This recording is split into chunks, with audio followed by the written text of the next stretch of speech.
Hello and welcome to FPL Have a Beer. Today I'm on the Pepsi Max as we're recording very early on in the afternoon for me, for my guest later in the evening. Please subscribe if you are new to the channel and you enjoy what you see. I am really hoping to get the channel up to 1,000 subscribers by the end of the season. If you can help me do that by smashing, that's what they always say, Meera, isn't it? Smashing that like button, I would really appreciate it. And please like to get the video out there. And if you'd like to support the channel even further, please check out channel memberships by pressing the join button. So welcome to another interview in the Meet the FPL Manager / Meet the Content Creator interview series, where I invite a lovely member of the FPL community on to chat with me about their experiences of FPL and content creation, their thoughts on FPL and mental health, and we have a general chat about how their season is going towards the end.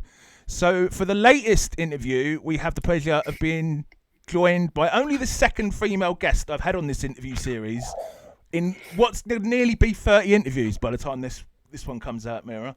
Meera AKA FPL Mez. Meera, delighted to have you on the show. We originally planned this in December, and it's obviously for a few different reasons it's taken a while, but Yelena was the person who recommended I invite you on, so I have to say thank you to Yelena for that. How are you doing? Gary, it's so good to join you on your show, finally, from across the pond. And it was always going to be a bit of a challenge with the time difference. But of course, it's taken a while to get on the show. So cheers to you. Thank you. And it feels really weird for me to have a beer and you not having a beer. But I'm a couple of drinks in already, so I'm already looking forward to how this is going to unfold. Yes. I'm enjoying a gluten-free beer today. So yeah, cheers to you. Cheers to your channel as well. I've really been enjoying your channel. Thank you. Yeah, I said before we started... Take a sip as I go. I said before we started recording, it might be the first time someone has been more drunk on the channel than me, which is... I mean, because I guess I've had no alcohol at all today, so it's not that difficult, but still. It's not drunk. I'm not even drunk. I should clarify. I'm not drunk. It's Tuesday, and I've been working today as well. But it does feel a bit weird. So yeah, of course, I'm based in Sydney, in Australia. So yeah, it was always going to be a bit of a, like I say, a bit of a challenge trying to get the right time zone working, but it seems like you've been fairly used to that as well with some of the other guests that you've had on your show as well. So thank you so much for having me though, Gary, and a massive shout out to Yelena for suggesting I come on your show as well. Like, I've had the pleasure of having a wonderful conversation with Yelena on my own show. I've been hoping to try and get her back on my own show as well. I feel like I've had a long break over the last couple of months as well. So I'm glad that we could make this happen. Yeah. I had her on a live stream. I don't know if you caught it last week. Yeah, I caught that. Yeah, I did. I went. This is what I mean about me being drunk on a live stream. I mean, I wasn't drunk, but towards the end, I had planned to do it. I just went into a 20-minute rant about adolescence. I haven't caught it yet. I haven't watched it. Okay. I'm so behind on so many different TV shows that I've not watched, and it's on my list. Yeah. So if you've had a rant about it, that's really interesting. So I'm not sure how I'm going to feel about it now. I wasn't a big fan, but I'm not going to get into that again here. Severance, on the other hand, I highly recommend, and I've been watching that White Lotus this morning, which I quite like as well. Have you seen that one? Yes, I've seen the first 2 seasons, and then I learned that the soundtrack, the starting soundtrack has changed. Is it? And so from what it was in season 1, season 2. I think that sort of music that they have in the intro, that's changed. So I'm not sure. I'm not sure. I'm seeing mixed reviews about it as well. So again, I've not started it yet. I'm only about halfway through the first one, but I love it. It's so random. Oh, okay. And I love the old. I love the older lady, the one who's getting rid of her mum's ashes. Oh, she's the best. It's so random. Anyhow, I will try and get onto the script. So, Meera, we usually start by asking a few general warm-up questions. Where did you grow up? I'm assuming from your accent, not Australia. Who do you support? What are your first memories of football? Things like that. Sure. Okay. Well, look, I grew up in Croydon in South Oh, London. beautiful, So beautiful.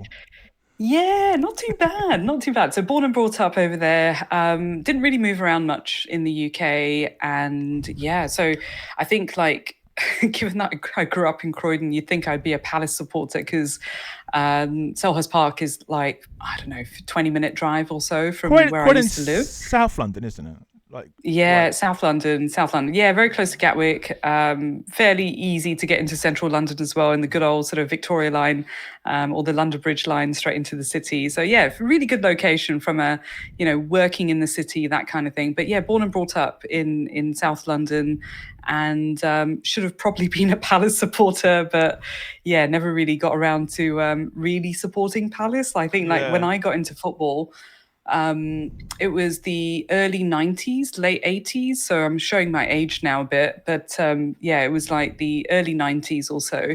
And it was all about the big clubs back then. So for, the big four, big five, that kind of thing. And most of my mates at school were United supporters. And, there were a few friends that were, Arsenal supporters, Chelsea supporters. Chelsea was a really big club back then. God knows what they're trying to do now. But anyway, that's a that's a different conversation. Sorry, Yelena. But yeah, look, I grew up being yeah, quite influenced by friends who were going for the big clubs back then. Palace weren't really doing that well. They weren't really they weren't really popular, that kind of thing. So it was about the Premier League back then. And so to fit in, I just picked a team. And that's the thing, like when you pick a team when you're that young, like I was maybe about what 7 8 years old or something.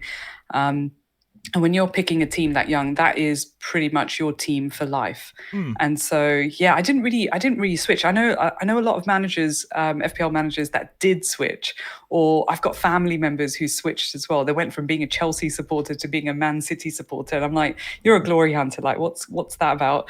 But yeah, I ended up picking Liverpool. I think Oh, mostly right. because of the history of Liverpool, just being, yeah, I think I was. Look, I'll be honest, like there were a couple of players that I sort of fancied back then as well, like in the 90s, and Redknapp. really loved. Yeah, oh, it has to be right. What can I say? Do you know the like it was David Beckham and Posh Spice became like the most attractive couple, but for me, Yeah, Louise and Jamie was so much yeah, more Jamie Redknapp. attractive. Yeah, I thought they were Yeah, they I were so know. much more attractive, and she could actually sing a bit as well, unlike Posh Spice. Oh well, yeah. Look, I can't really comment on the Spice Girls, but yeah. I loved Eternal, the band Louise was in. Anyway, sorry. Yeah. Absolutely. But look, I really enjoyed playing football back then as well. So in the 90s, I was playing a lot of football through school, and because we were part of like the catchment area for, like Croydon and Crystal Palace and Selhurst Park, all of that. I got to watch a lot of games with my dad, going to Selhurst Park. And I think my first ever match was like Palace versus Grimsby Town or something like that, in the early 90s. And yeah, so sort of my earliest memories of watching football. And I think that's the thing, like when you grow up in the UK, and a lot of people in Australia don't really understand this as much as, those that are in the UK or in Europe in general, Mm. or even in like South America, actually. So when you grow up in a country, a football loving country, you tend to play it, you are watching it, your whole family is like behind it as well. Look, I'm of Indian origin as well, so cricket is in my blood, and football just from like living in the UK, being brought up in the UK as well.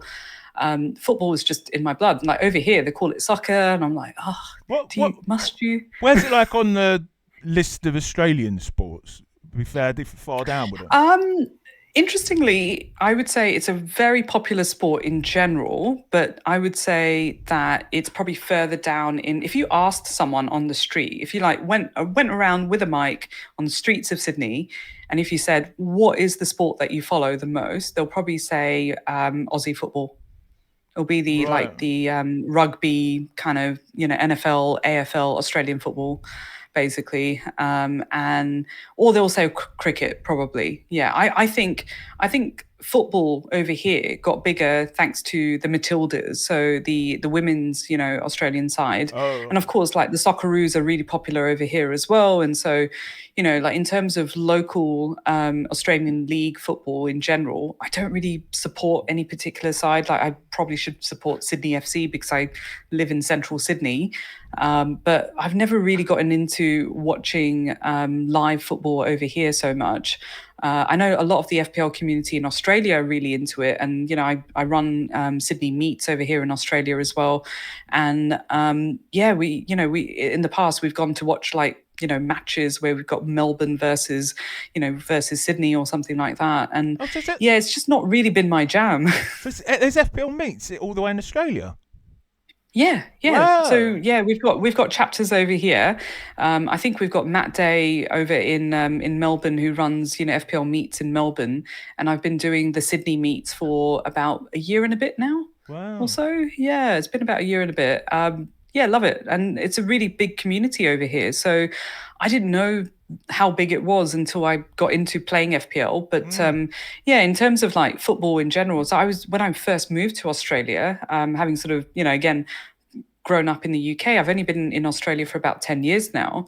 I was playing five-a-side football over here as well, because I was playing five-a-side football in the UK, in London, and like part of like the Women's Power League, that kind of thing. But when I moved to Australia as well, one of the first things I did was find a local side or local sort of place that was playing any kind of football, and that was really good. It was a lot of fun. And then age caught up with me, and I stopped playing football because it was too like there was too much impact there, and I had like sciatica to deal with, Oh. with my back and everything, and so I just gave up on playing any sort of contact sport. Now I'm only playing tennis, but yeah. So football has been a huge influence in my life, and sort of growing up, the early days, early years of my sort of footballing adventure. And yeah, like I say, I think like becoming a Liverpool supporter, I felt like I was almost being rebellious because everyone was either a United supporter or a Chelsea supporter at Mm. school. And so those were the two, I don't know why, but those were the two big clubs. And yeah, most, yeah, or either sort of Arsenal or something like that. And yeah, so most were supporting them. And I was maybe one of maybe two people amongst like my classmates where we supported Liverpool. And yeah, so I felt like I was being a bit of a rebel, and I just carried on supporting Liverpool. Most of my family, I don't think there's many people in my family who support Liverpool either. So Okay. yeah, I'm really sort of up against it with the Chelsea supporters, the Arsenal supporters, and the how United supporters. how comes you ended out in Australia then? So I got a really good work opportunity to move over here, and it's one of those things that where you sort of go, do you take the plunge to move over to the other side of the world because it's a really good career opportunity, um, or you just don't? And I think life is all about sort of choices, right? You get presented with lots of options and choices. Ideally, you get lots of options and choices, and if you're in that position to make a choice, you sort of go for it. So a door and an opportunity opened up for me to move to Australia, and yeah, I took it. But I was quite happy in the UK. So it wasn't as though I was looking for the opportunity to move to the other side of the world. So I've got a sibling over here in Australia as well, in Sydney. Okay. And she'd been here for about 3 or 4 years, before I decided to move over. And then I got headhunted by a big consultancy in the digital sort of space, and yeah, so that's the space that I work in.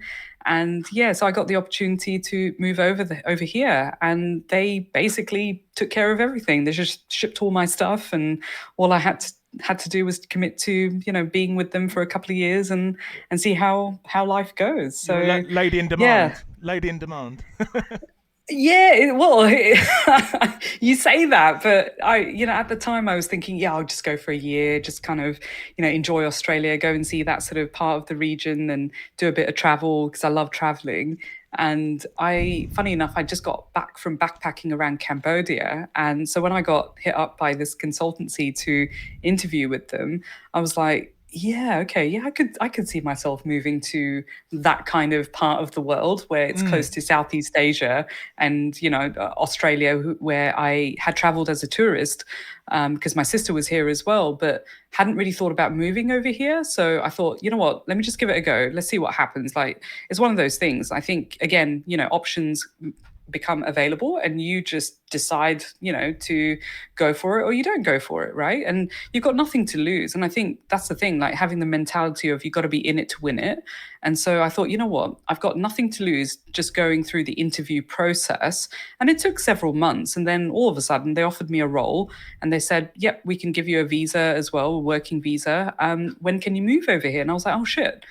Well, that escalated really quickly. So I took the opportunity to move out here and told myself I'll give it a year, give it 2 years, see what happens. And then, yeah, 2 years became five, I became permanent resident, five became seven, became a citizen. And look, I'm hitting almost 11 years this year. Wow.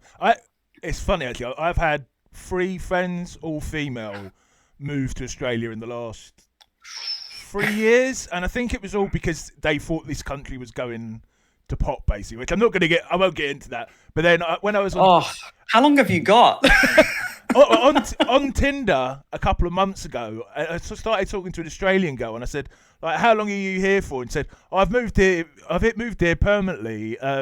Australia's going to pot. And I was like, are you sure? What? I texted her like, are you sure? I got deleted. Look, the grass is never green on the other side. It's just different grass. That's and you can choose to smoke it or just walk away from it. Another random story before we go on. This is completely random. Just because you mentioned Crystal Palace, which has never come up. I don't think they've ever come up on these interviews. When I was about 13, I won't go into why, but I was leaving somewhere. There was somewhere that meant quite a bit to me when I was 13, and my friend used to be, well, he was like a mentor to me. He used to play for West Ham, and he went, because I support Newcastle, he went to a West Ham match to try and get the whole Newcastle team to sign the ball for me. But he got the wrong week, and it was they were playing Crystal Palace. So he got me a signed football with all of the Crystal Palace players. It had like Attilio Lombardo, this is like in the mid-90s, and bought it to me. And I was like, okay, thank you so much for this, but it meant absolutely nothing to me. So it basically sat under my bed for about 15 years because I didn't want to get rid of it because it was given to me. And then one day I met a Crystal Palace supporter in a pub at uni, and he told me, like, I'm a Crystal Palace supporter. So I just went up to my dorm, got it, and gave it to him. So it went somewhere it could be loved in the end. Oh, I like that. And you've just reminded me to ask you a question. So I'll put it up on my post-it note. So those that are, like watching this particular video anyway, I love post-it notes, and I work a lot with post-it notes as well in terms of like the type of work that I do. And I do a lot of ideation, but I've put on my post-it note, ask Gary about Newcastle players. Okay. So I will definitely get around to asking you about that. Well, that's the next thing I'm going to ask you about. So, favourite Liverpool player? Oh, has to be Gerrard. Has to be Gerrard. And I think that's why I went with the handle FPL Mez 8. And so the number 8 was, Gerrard all the way, having been, just a huge Gerrard, fan, supporter. And I think it was just those prime years of when I was getting into football and supporting Liverpool and really getting into supporting Liverpool as well.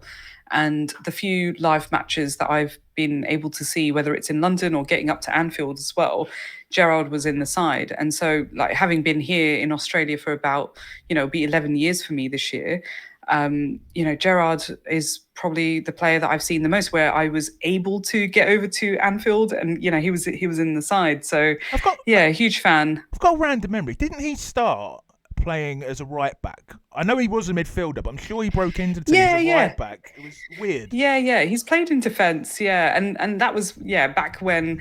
Actually, that's really interesting memory, that, because like back then, obviously there were proper right backs, right? Like when you say sort of right backs and sort of defenders, they were properly in those positions, and they didn't really deviate or play in sort of out position, spots or anything like that. Trents. No, that's right. That's right. That's right. I was trying to remember like a right back from, back then that was doing really well. And I think one of the players that sort of comes to mind has to be, Gary Neville, oh, right. Right. No. I'm just thinking about Liverpool right backs. Rob Jones. Rob Jones. Rob Jones. Yeah. Yeah. Absolutely. Yeah. Yeah, Yeah. they didn't used to get forward that much. But I remember, cause I don't know why. I remember him breaking in. I think it was the season that you won the UEFA Cup. Um, Yeah.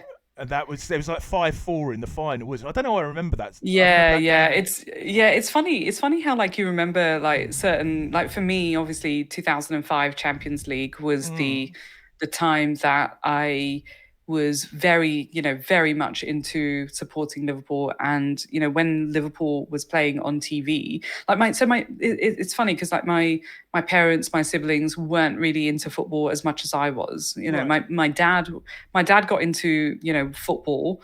I think mostly because of me as well. So whilst he was a supporter of, like just watching football in general, he wasn't like a supporter of any particular team or anything like that. But if I was interested in watching a match on TV, especially if it was live or whatever, everyone would be watching the match as well. So they were open to, yeah, we're all going to watch Liverpool play. Mm. So for me, 2005, especially Champions League final, and yeah, just coming That's down a. from that abysmal Is that your three favorite? nil, Is that your favorite moment? I guess is a.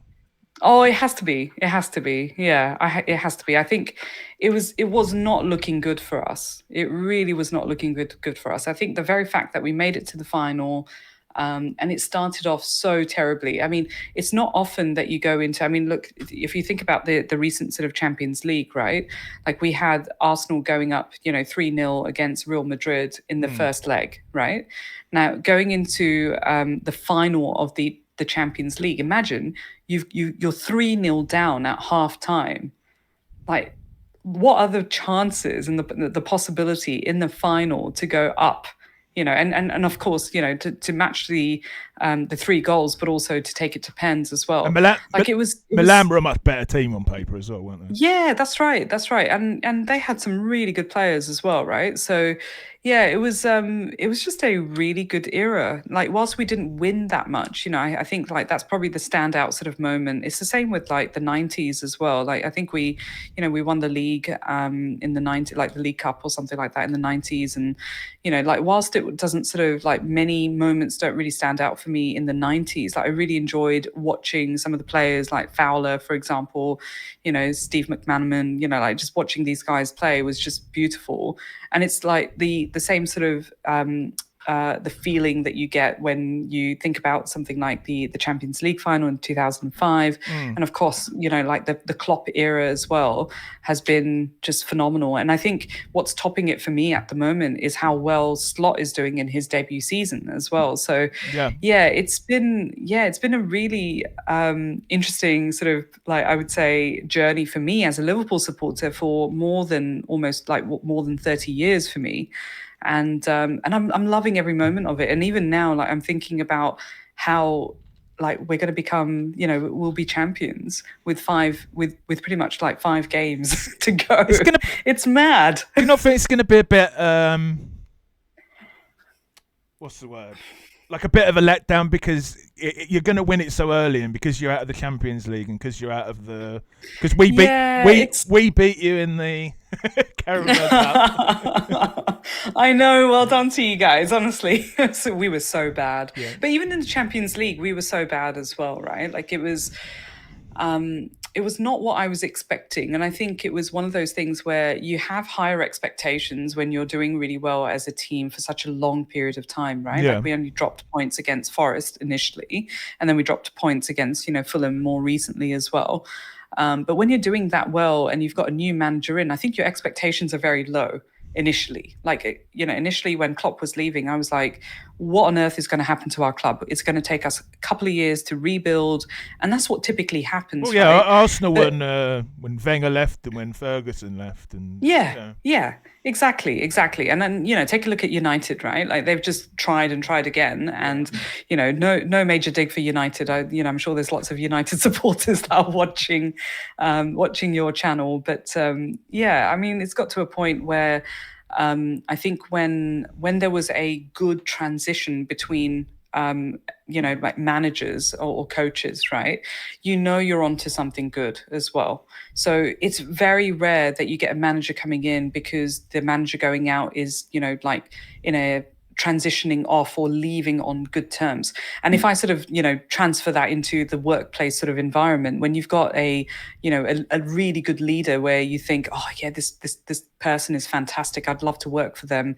And when they're transitioning out and the incoming leader that's coming in, right, you're thinking, will they be just as good as the great manager that you had or great leadership that you've sort of had over a long period of time as well, right? Like Klopp has given us rock and roll football, and they've made us into believers as well, and just it's just been really Got really good time there's with got Klopp. there's got to be credit's got to be given for the owners for the smooth transition, Yes, hasn't the it? I selection. guess.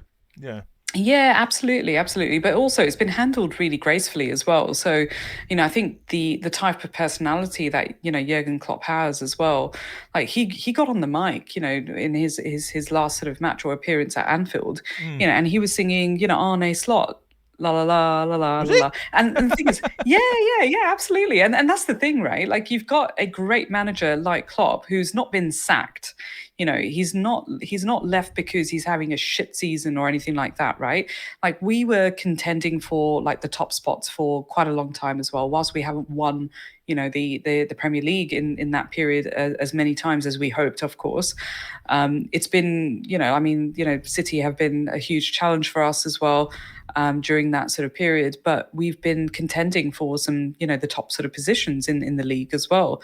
But, it was a really graceful exit for Klopp, and it was a nice sort of entry for someone like Slot, who's come in, who's basically taken the reins on very boldly and has just played with has basically made some tweaks to the existing team, and that's been done in such a respectful way as well. Like he's taken the vision of like someone like Klopp, who's been a legendary manager that we've had, to sort of rather than sort of go, yeah, I'm just going to out with the old and in with some new signings. And of course, as Liverpool fans, we've sort of I've definitely felt like, why haven't we made some big signings? Why haven't we sort of brought in so and so and so and so? Like we didn't make it. We hardly made any signings over the summer, right? And so at that point, you're thinking, oh shit, we're going to end up like Man United, where they've gone through so many managerial changes, and we're probably just going to hit rock bottom, and it's going to take several years for us to build up that momentum all over again, right? But what's happened is, Slot's come in and he's taken the vision of Klopp and sort of gone, yeah, okay, I'm going to respect this. I'm not going to adopt it entirely, but I'm going to make the right sort of tweaks, make it my own, and work with the players that I have, work with the vision that was initially set out. Now, if you think about that in sort of business terms, right? So I'm a business owner, and so if you think about that in sort of business terms, what you're doing is you're adopting the the strategy or the vision that's been put in place by an organization like Liverpool, and you've taken that, and rather than sort of scrapping what's there and just uprooting everything, you're making like fine tweaks and transitioning them into, or molding the squad, more molding the vision and the play, right, the strategy of play, and all of that It's the old to what you want, right? it's the old adage, don't fix it if it's not broken, I guess, isn't it? Yeah, to some extent, but I think that there's always like room for nudges. There's always room for little tweaks and things, and I think that's what Arne Slot's done. He's come in and sort of gone, yeah, I'm not going to scrap everything that's here. I'm just going to work with what I have. But it takes like a very good, emotionally sort of aware manager, and someone with high IQ to sort of go, you know what, I don't need to make my stamp immediately. What I can do is just work with what I have and do a slow transition into the team that I want. and that's what he's done. And so yeah, I think I'm expecting. I would like to think anyway. There'll be some just some transfers over the summer or winter for us over here in Australia. But yeah, I'm hoping that there'll be some tweaks that he'll be making and some signings over the summer. But yeah, for the most part, I think it's really impressive what he's been able to achieve. And whilst we've not been able to win, cup or be part of some of the other, the cups as well, so losing out on the Carabao Cup and not being part of the FA Cup anymore and the Champions League, whilst that's sad, I think focusing on probably the most important cup there, which is the Premier League, has been the best outcome for us. So to move us on a bit, Meera, when did you first get into? I'm guessing it probably was FPL, but fantasy football. I'm a fairly new fantasy football manager, so Yeah. look, I got into it.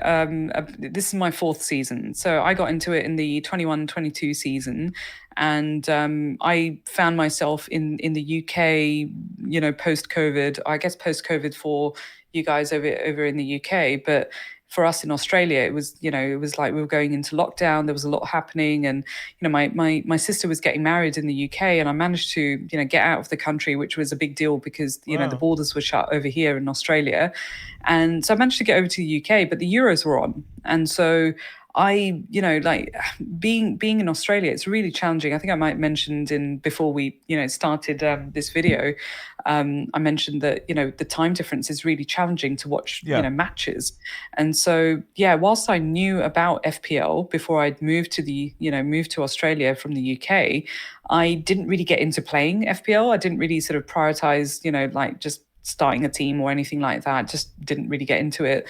So I'm talking about more than 10 years ago now. And even over here, I didn't really get playing until the 21-22 season. What got you started then? Well, family. So I was in the Okay. UK for for my sister's wedding, the Euros as well. It's a different kind of hype when you're in the UK. Like over here, you won't see pubs like crowded for like the local like the Australian League, for example. You will in some parts, like you will still see fans going into the stadium. I live quite close to the Sydney Stadium, but it's not as popular over here, and so the hype of it is not it's not as big as what it is in the UK. So with like the Euros being on, I feel like I got back into like following, England playing and going, I was able to kind of, catch up with friends and family over there during that sort of time. And it was actually my cousin who said to me, oh, you should start playing FPL. We should create a family league because I've just discovered like there's like 7 or 8 of us who are really into FPL. And I was like, you know what? I've never really thought about playing FPL, but yeah, sure, why not? And so I left it to being at the airport before I returned back to Australia to set up my team and finalize a team. And that was like on deadline day, basically, for the start of the season. So I think it was like 13th of August or something like that in 2021 when I created my team. I think it was like Friday or something like that. And I created my team and wasn't really sort of taking it seriously or anything like that. I hadn't discovered FPL Twitter like community or anything like that.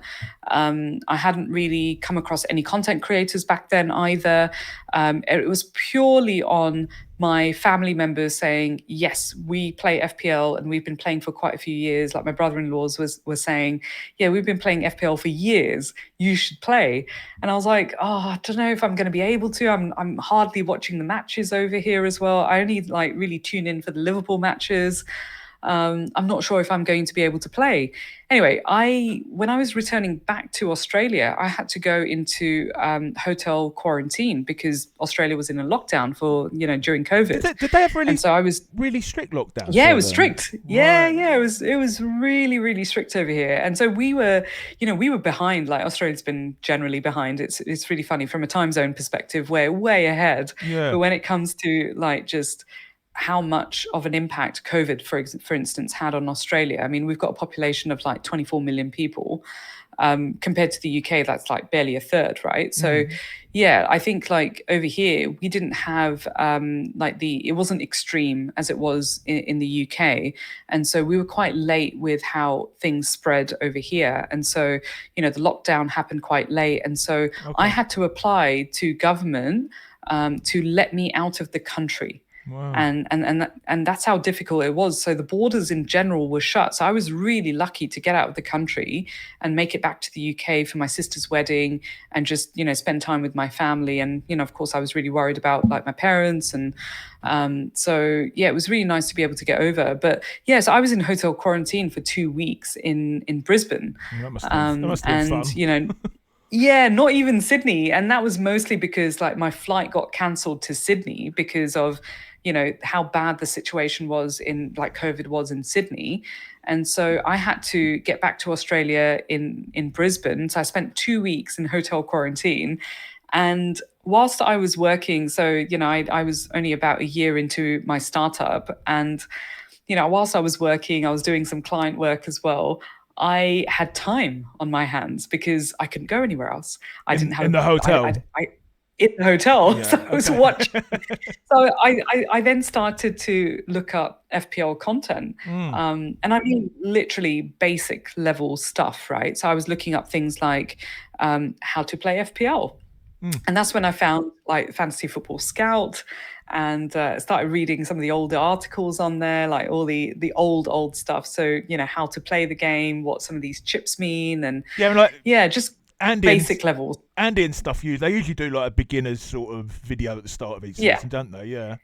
Yeah. So I think I was reading content from like several years prior to that as well, like, from 2018 or 2017 or something like that. And so all of these names that I'm like a bit more familiar with today, I was brand new to back in 2021. And so I didn't join the FPL Twitter community until months and months later. I was really late to that. And so my first couple of months, I was like, I think like in game week 2 or something in the 21-22 season, I played my triple captaincy chip on Mo Salah. And obviously, like that was like Liverpool bias there. But yeah, I didn't know about double game weeks. I didn't know We about, all, everyone like, does it their first season, I think. yeah, this I is it. definitely, I Yeah. So, definitely did. and yeah, and the game had obviously grown a lot more as well. Like I remember sort of looking it up and thinking, wow, there's quite a few. Like I think it was like up to about 9 million or 10 million players back in 21-22 season, and I hadn't really thought about ranks or anything like that. So that came months and months later as well, because I was just playing based on, what I thought was good. And so that's how I got into, FPL, and I took so many hits in my first season as well while I was experimenting. I just treated my first season like I would with a new workplace environment or a new project, which is, doing a bit of a discovery of my own and understanding the lay of the land and understanding the game, and, the different strategies and things like that came much later. The initial parts were all about how do I even play this game, and am I even doing well, was, something that came later. Secondary, yeah. So you're you've got into FPL after your 2 week stint in the hotel. You're playing Yeah. it. When do you decide? You know what? I'm going to start creating some content in this space. What Oh, was the inspiration? that happened years later. So actually, no, that happened in my second season. So my first season, like I say, just pure experimental, just play the chips left, right, and center. I took like 40 hits or something like that. Not 40 points worth, right? Like 40 hits, which was insane. And this season so far, like just for comparison, this season so far, in season 4, I've only taken like 3 hits or 4 hits. So yeah, that's saying something. We've Yeah. only got like five-ish matches or game weeks or so to go. So from a content creation point of view, I hadn't really thought about it. And in fact, when he introduced me as a content creator, I was like, oh no, am I really? Yeah, no, not really. And I think that's mostly because I've been like so if we think about sort of content creation independent of FPL for a moment, so the field that I work in, I work in the digital space, and I've been working in this space ever since I, graduated from university, which was a million moons ago. I've somehow managed to find myself in a position where I've been working on some really interesting bits of work, high profile sort of clients that I've worked with. And I've talked a lot on a public sort of forum about the work that I do as well. So I've done a lot of conferences and done a lot of public speaking, and got up on the stage in front of 700 people and talked about the things that I'm passionate about, which is the work that I do in the digital sort of design space. And so I've done a lot of that beforehand. So in terms of like content creation, whilst it's not been through my own kind of channel or anything like that, I've been invited to speak on panels and speak at sort of conferences, and done a lot of like virtual kind of things. I've emceed conferences as well. And so for me, doing that kind of content creation part, or doing having a bit of a script and doing some of that planning was second nature anyway, because it was part of the work that I was doing. Yeah, it was part of my job. So, even sort of before I was, like started up my own consultancy, I was doing that already. So I actually got a really good opportunity to connect with FPL Nim, who no longer creates, FPL content, but she was, from my understanding anyway, one of the earlier sort of female content creators out there, and had been playing the game for a very, very long time. And so, I just connected with her through FPL Twitter, and through the community. And she asked if and I was having a really good second season. So my first season, I finished like 190K or so. And in my second season, I was, in the top 10K within, like halfway through the season or so. And so, yeah, I think like the start of, that season, or sort of almost like a third of the way through that season, I got invited on a regular kind of show with FPL Nim, and it was really good fun. On her channel. Yeah. So it was really on her channel. Yeah. So as like a regular guest kind of thing. Okay, cool. And so so we made the time zones work with including like Elizabeth, Halanek, who is I hope I'm pronouncing her last name right now. So she's also creating FPL content. She's done a lot of content with Yelena as well. Chelsea, previously, another Chelsea. Yeah, fan. Chelsea support. Yeah, that's right. Yeah. Yeah, that's right. And so she and I were on FPL Nim's channel, and we were just kind of following some of the script, and just kind of doing our team selection, that kind of thing, and just talking through speaking points around players and all of that. So that was the first sort of exposure to making, I guess, or being part of FPL sort of content creation. And this is about 2 years ago then. This would have been. Yeah, that's right. So this was the 22-23 season, and I really enjoyed that. And again, because I'd done a lot of that kind of thing previously, it wasn't sort of completely alien to me to just do some of that sort of public speaking, that kind of thing. But I really, I enjoyed it. But at the same time, the time difference made it really challenging, because obviously she was based in the UK, and being in Australia, it was very difficult to kind of commit to a specific time and a specific sort of it just meant that I couldn't really, it was difficult like to sort of make that happen. Like a specific weekly slot sort of thing. Yeah, that's right. Yeah. So it became really challenging. And that's the thing, like I'm the type of person where, if I commit to something, I want to try and sort of make that happen and achieve that as well. And so I found it quite challenging to stick to that kind of, weekly time slot as well.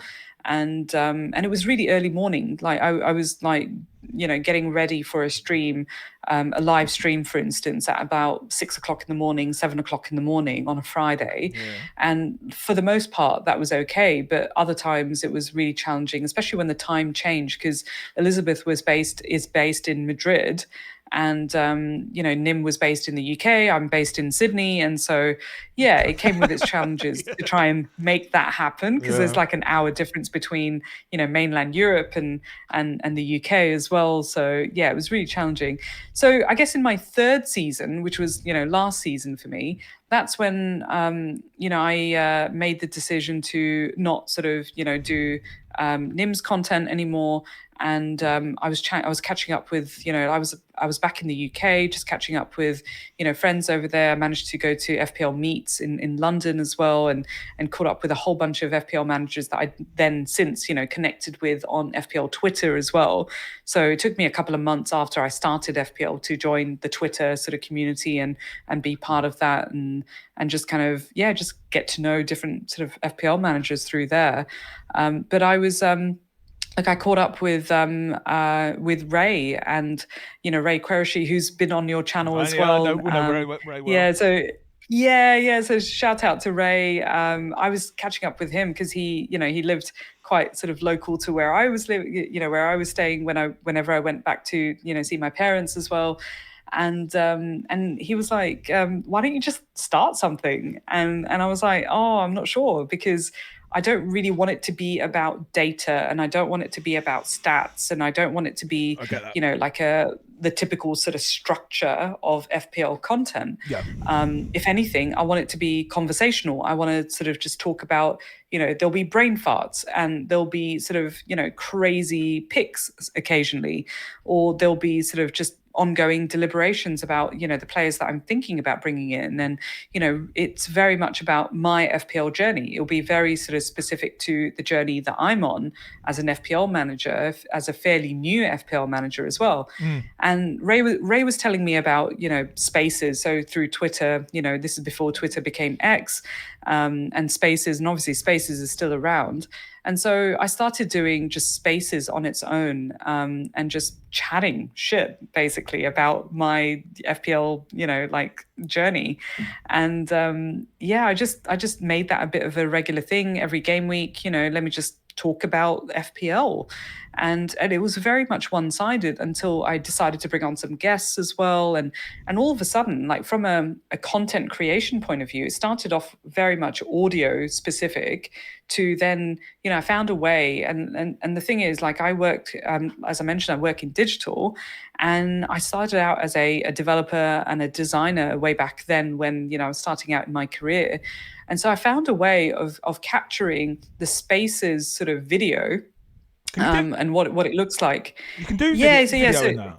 I thought that was only audio. Well, no, it is audio only, but like the what it looks like on your phone. So if you're listening to spaces on your phone, right, you've just got audio, like you've got audio only, but you've got like all of the profile pictures and all of that, right? Yeah. So that just, I managed to capture that live. So when people are joining my space, you can see when they're joining, you can see when they're like giving like a reaction to it, like a love heart, or, just kind of laughing or whatever. So I managed to capture the feed of that and get that onto my YouTube channel. So I, got to know how to use OBS, and because I'd done some visual design, and I was familiar with sort of, just video and audio content, and how to edit video and audio content through the work that I do. Because I've been on podcasts like previously with like work related content. So I was familiar with like the editing techniques and things like that, and using like Adobe software, for example, to edit, video and audio. So I knew enough to kind of do my own thing, like just keeping it really, really simple. And just, like I even calculated how long it would take me to set up a spaces to pull the feed into a live stream, like, on YouTube, and have a guest on and have them sort of speak on spaces as well as them being live streaming on YouTube. So that's how I sort of just started keeping it super simple and keeping it very conversational. Did they let you do that, or did they get pissed off? I'm just wondering, like, nowadays. No, well, they being what, X or Twitter. Yeah, X, yeah. Yeah, well, I don't think that there is anything specifically written into their sort of policies or anything like that where you can't do that. So all I was doing was grabbing the screen cap, like the screen from my phone, and pulling it into into YouTube basically. And you're still getting them engagement, aren't you? So. Yeah, that's right. So so those that are listening on spaces, so you got two different types of audiences, right? You got people that are listening on spaces and only on spaces, and you got people that are listening on on YouTube. Sorry, so you've got both, sort of content areas there, and I just kind of combined them, sort of smooshed them together, That's pretty cool. and popped it up onto YouTube until it became quite temperamental to try and do that. So now this season especially, I decided to ditch spaces because like last season I did it, for the most part, I managed to kind of capture it. But then I kept getting like issues with audio with my guests coming on the show. And I think the one memorable moment was last season when I had Pras come onto my show. And I think the last sort of 5 minutes of that, that stream, I could not hear Pras. I could not hear him at Oh. all. And it was a really long stream. And it was, a good sort of, I don't know, an hour and a half, almost sort of 2 hours worth of stream with him. And, we had a lot of engagement on Spaces. We had a lot of engagement on YouTube as well. And then 5 minutes from the end or something, he could hear me and the audience could hear me, like people on YouTube and people on Spaces, but I couldn't hear him. And so I could just see him like saying things and seeing the chat and sort of going, okay, well, at least he's saying positive things. I have no idea, You know what? until I sort of watched it later. What I'd have done, Meera, knowing how intelligent Praz is, I'd just gone, yes, you're right there. Yes, you're right there. That's exactly what I did. And I was like, you know what? Listen to what this guy is saying. And he was just giving me a really nice, really nice plug-in for my own channel. So, but I think after that, I realized that there was lots of glitches trying to make that happen. And so I ended up, starting this season, so my fourth season, just ditching Spaces entirely and just focusing entirely on YouTube. But I still had a lot of people, reach out to say, are you going to do it like an audio version only?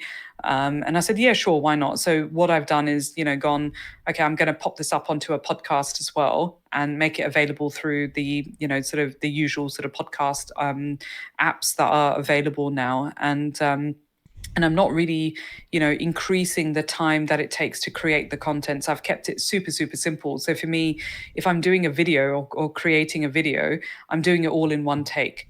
And, I might do a bit of an intro in the beginning as a separate sort of video, but the whole video will just be one take. So I'm trying to do it all in one go without overthinking it. And that's why I ended up calling my show Off the Cuff, because it is very much off the cuff.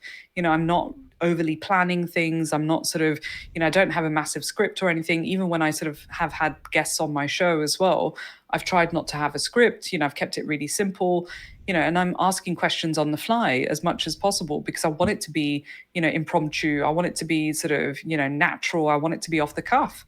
And so I didn't think too hard with the name either.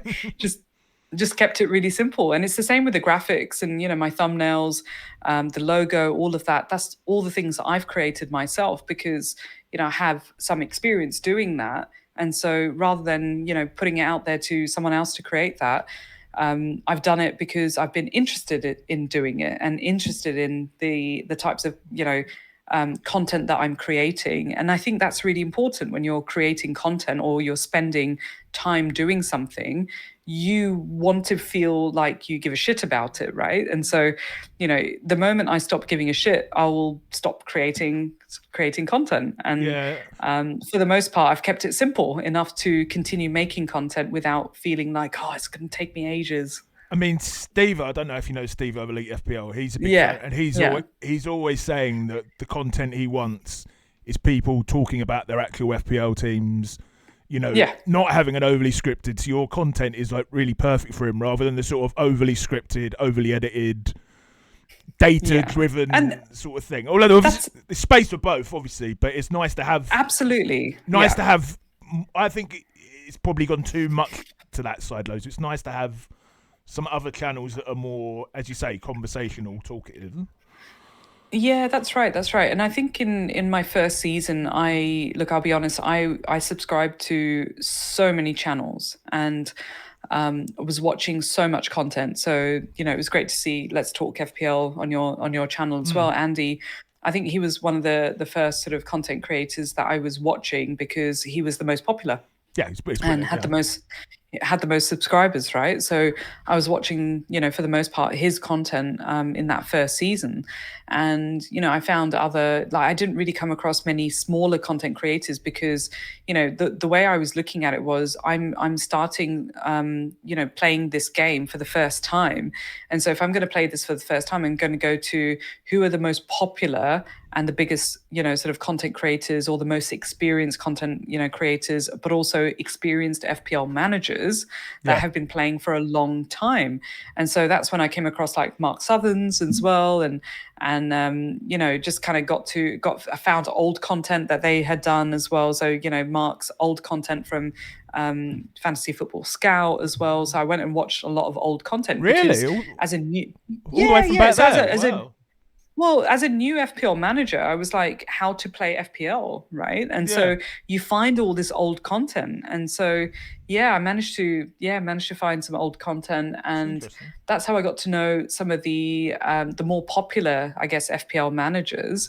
And it wasn't until sort of, my second season, where I was having a really good season, where I started to strip back. Like, I think that first season I was like, these are good FPL managers and they're doing really well. And it's the best way to learn. You consume, the most of what you can. It's like binging, basically. Mm. And then you sort of go, okay, now that I've binged all the candy that I could binge, I actually quite like this particular chocolate and this particular candy and this particular, Mm. sort of ice cream, that kind of thing. So you become a quite particular. Eventually, in my case especially, I became quite particular about the type of content that I was consuming. Um, and I think that's why I had a really good second season. So I finished 2.5K in my second season. And, I, after like 190K sort of season in my first season. And that's when I basically applied all the things that I learned in my first season into my second season. Yeah. And that was a nice fine balance between, data, so like quantitative data and qualitative data. And in the world that I work in and live in, for the most part anyway, it's all about sort of, data, especially working in digital. And a lot of it is, a numbers thing. So I love stats, I love data. But the data that is probably, not kind of, not taken as seriously is the contextual data. So the qualitative data of watching matches, and we talk a lot about sort of eye tests and stuff like that. Yeah. But it's also contextual data of what's happening from a psychological perspective as well. And so the type of work that I do, a lot of it is data, so a numbers game. What the stats say, but it's also sort of doing user research and talking to human beings about what they like and dislike about interacting with a government service, for example. And so, like the data will suggest that, oh, this person doesn't like going onto this website. But when you talk to them, you realize, oh, they can't get onto the website because, the content is irrelevant to this type of customer.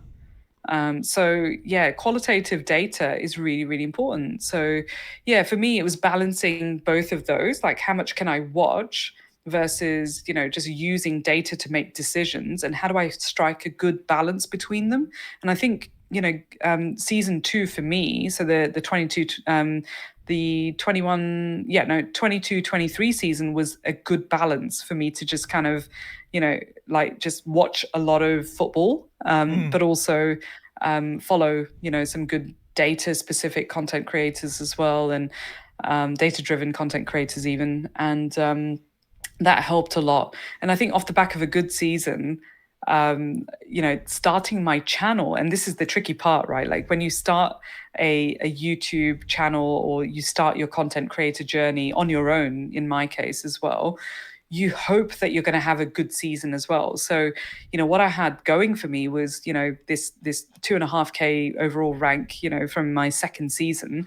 And then I've gone and started, on my own, and I'm having an absolute shit season. And that's the funniest part, because that also made good content as well. I'd like to think anyway, where I was effing and blinding like throughout my, my spaces that I was Yeah. doing, and the the YouTube content as well, because I was having a really shit season for the most part. I was, in 4 million, like I was ranked 4 million, 3 million, 2 million for majority of the season, until I stopped following specific sort of channels. I stripped it right back even more. Yeah. So it's one of those things, a confidence thing, right? Like you're still learning. Like I'm a lifelong, I feel like I'm a lifelong learner in anything I do. You're never really an expert, Well, right? also And there's so never every season changes. So like I should have started my channel last season because I finished 3,000, and this season, oh, that's brilliant. I know this season I'm having a shit season as well, though. But you. Like I made a members only video the other day about like my process that I go through every week, and you can kind of get stuck. But the process that I was using last season that got me to 3,000 and 12,000 the season before that, it's not working this season, and I probably stuck with it for too long. It's difficult, isn't it? It's difficult to know what.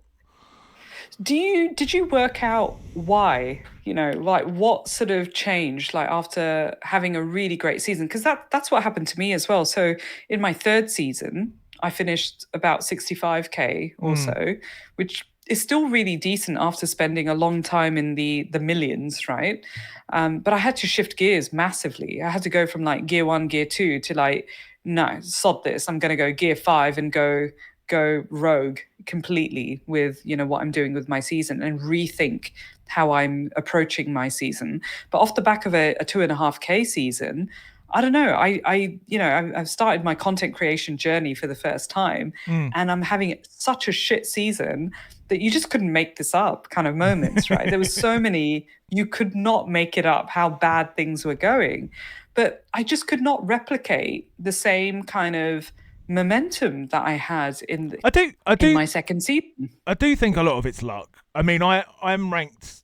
I say I'm having a terrible season. I think I'm 300,000 at the minute, but I had a sort of look back on it. I've performed probably as well as I normally would have done but I was 5 million after 10 game weeks, and I think I probably lost 100 points through just bad luck or bad decision making in that first 10 weeks. Yeah, and that's probably the difference between 50,000 and.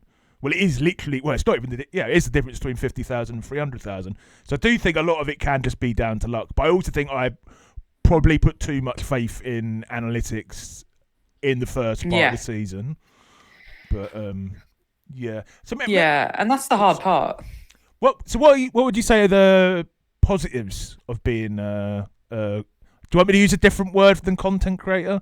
An FPL YouTuber. The positives.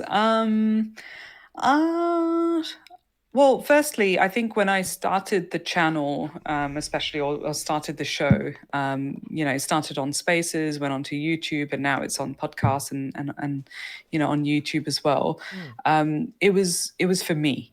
And I think that was probably the most important thing. So I guess like talking out loud about what I'm thinking about my team that does help, and doesn't it? what I want to do. Yeah.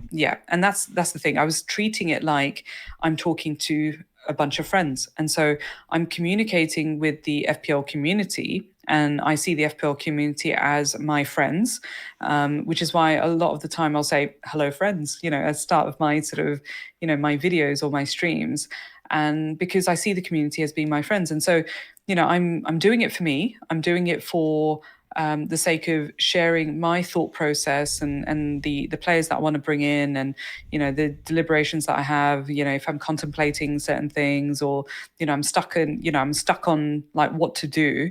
I'm treating it as like this is my friends and family, and so I'm sharing my journey for me and keeping a record of it. And so you would have seen in like my last stream, I showed, I'm not sure if you were at the start of it, but I showed my collaborative board. So I use like a virtual board to capture each game week. Yeah, I capture each game week, and, I use this sort of virtual space to just shove in photos and notes and, like virtual Post-it notes, because I love Post-it notes, as you can see, in the background. This sounds like the sort of thing this sort of sounds the sort of thing that would confuse the hell out of me, but Yeah, like I'll be honest, like I'll be in a meeting or something like that, and I'll think, oh yeah, you know what, I don't mind, like one of the questions I need to ask you is about Newcastle players, but one of the questions that I have is, how nailed is Harvey Barnes for the next game week, right? And so, I'll write that down. I'll write that down really quickly on a post-it note and a Sharpie, and I'm not kidding you. Like I've got a stack of post-it notes. Here you go, look, stack of post-it notes right near me, so I can just pick them up and start writing some notes on there, and it'll just be, thought bubbles. When I was at university, I always remember like people would have these like mind maps for the exams, and you'd see their mind maps for the exams. You'd think, what the fuck is that? But it actually, to them, that's me. Well, to them, they can figure out, I'll go that way, and then I go that way, and I go that way. It makes sense, doesn't it? It sounds a bit like that. Yeah, that's right. Like, look, so as a business owner now, a lot of the work that I do is very much, it's very much sort of digital strategies, kind of related design strategy. So I'm thinking about lots of different pathways, and I'm basically trying to apply to make it easier for me to play FPL and for me to make FPL content as well. I'm applying the everyday kind of work learnings and techniques and things into my passion for playing FPL, but also following the sport of football as well. So yeah, I've tried to keep it simple, and I think that's really important. Where you've got to really enjoy what you do, and you've got to enjoy what you're talking about. Yeah. And so if I didn't enjoy playing the game, and if I didn't enjoy the sport, let's start right from the top there. If you don't enjoy football, you're not going to create FPL content. You're not going to play FPL, right? So I enjoy football. I've started to enjoy playing FPL. It's only my 4th season. I'm not sure how I'm going to feel about it next season. Who knows? But I've then, got a opportunity to be on someone else's channel, which was a wonderful opportunity. I enjoyed creating content, so I started my own channel. But do I still enjoy it? Yes, I do. And so you carry on, doing that. And so I guess like the pros and cons, or the good things, about sort of creating the FPL content especially, is as long as you can make it relatable to what you enjoy, what you love doing, and if people also enjoy watching you or tune into you, then you're onto something. And I didn't want to, be another channel that was talking about data. I mean, I could talk about data. I love data, right? So I could talk about data. I could probably make the graphics and all of that for it. But as a business owner, I'm busy for a lot of the time. I just have a little bit more flexibility in my weeks or my days as well, to kind of, pull a thumbnail together while I'm in a really boring meeting or something. That's something that I can whip up. But I don't want to be like someone. I've had so many people, like I say so many people, but a handful of people reach out to me to say, I can make thumbnails for you. Or I can, help you monetize, or, would you be interested in, and that's really nice. Like that's lovely, but I don't care about that. I don't care about monetizing. I don't care about, like, well, they're like the sponsors and things. Yeah. Wow. Yeah. Just, which is really nice, as a new YouTuber, or a new, FPL content creator, or someone who's sharing their video diary of their FPL journey. That is really, really humbling. It's really nice. Where are these people reaching out to FPL? Go hit Gary up if you're one of them that has contacted me anyway. Hit up Gary, and sponsor his channel. But I just, as long as it's not, I can't bring myself to do that. As long as it's not the ball shading thing. I'm not talking about that. No, and I'm not interested. I'm just not interested, because I'm doing this for me. It's my sort of video diary of my FPL journey, and I want to do it on my terms, my way, and I want it to be the type of content that I enjoy creating. And if it's not for you, then that's totally okay. You have a choice. You have a choice. You make a choice, right? In my case, I've made a choice of having a significant time out, because I was going through a lot, like from a family perspective, and that's really hard, because I had a lot of people contact me through either FPL Twitter, or through YouTube, to say, hey, where are you, what's going on, that kind of thing. And I think I jumped onto Twitter and YouTube to say, I'm going through a lot with my family at the moment, and I'm going to take a massive time out and pause on my channel and creating content, and hope you all understand. And in fact, it wasn't even a hope you all understand. I don't need to seek anyone's permission to take a break.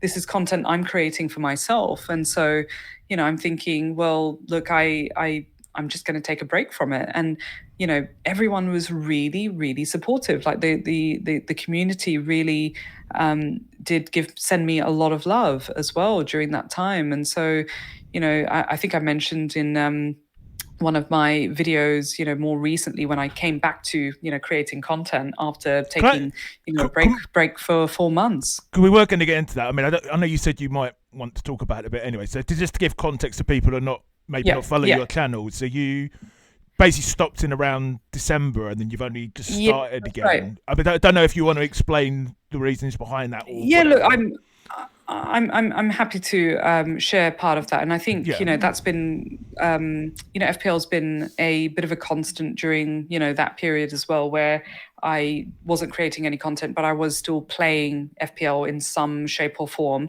But I think it was around game week 15 or so, and I'd done a live stream that day, and it was the next morning that I got the worst possible phone call of my life, where my dad had a ruptured aortic aneurysm, and he was in hospital in ICU, and they basically told him that he doesn't have long to live, or they operate on him and try and save him. And the only thing I could think of, from over here on the other side of the world, was to just jump on the first flight that I could.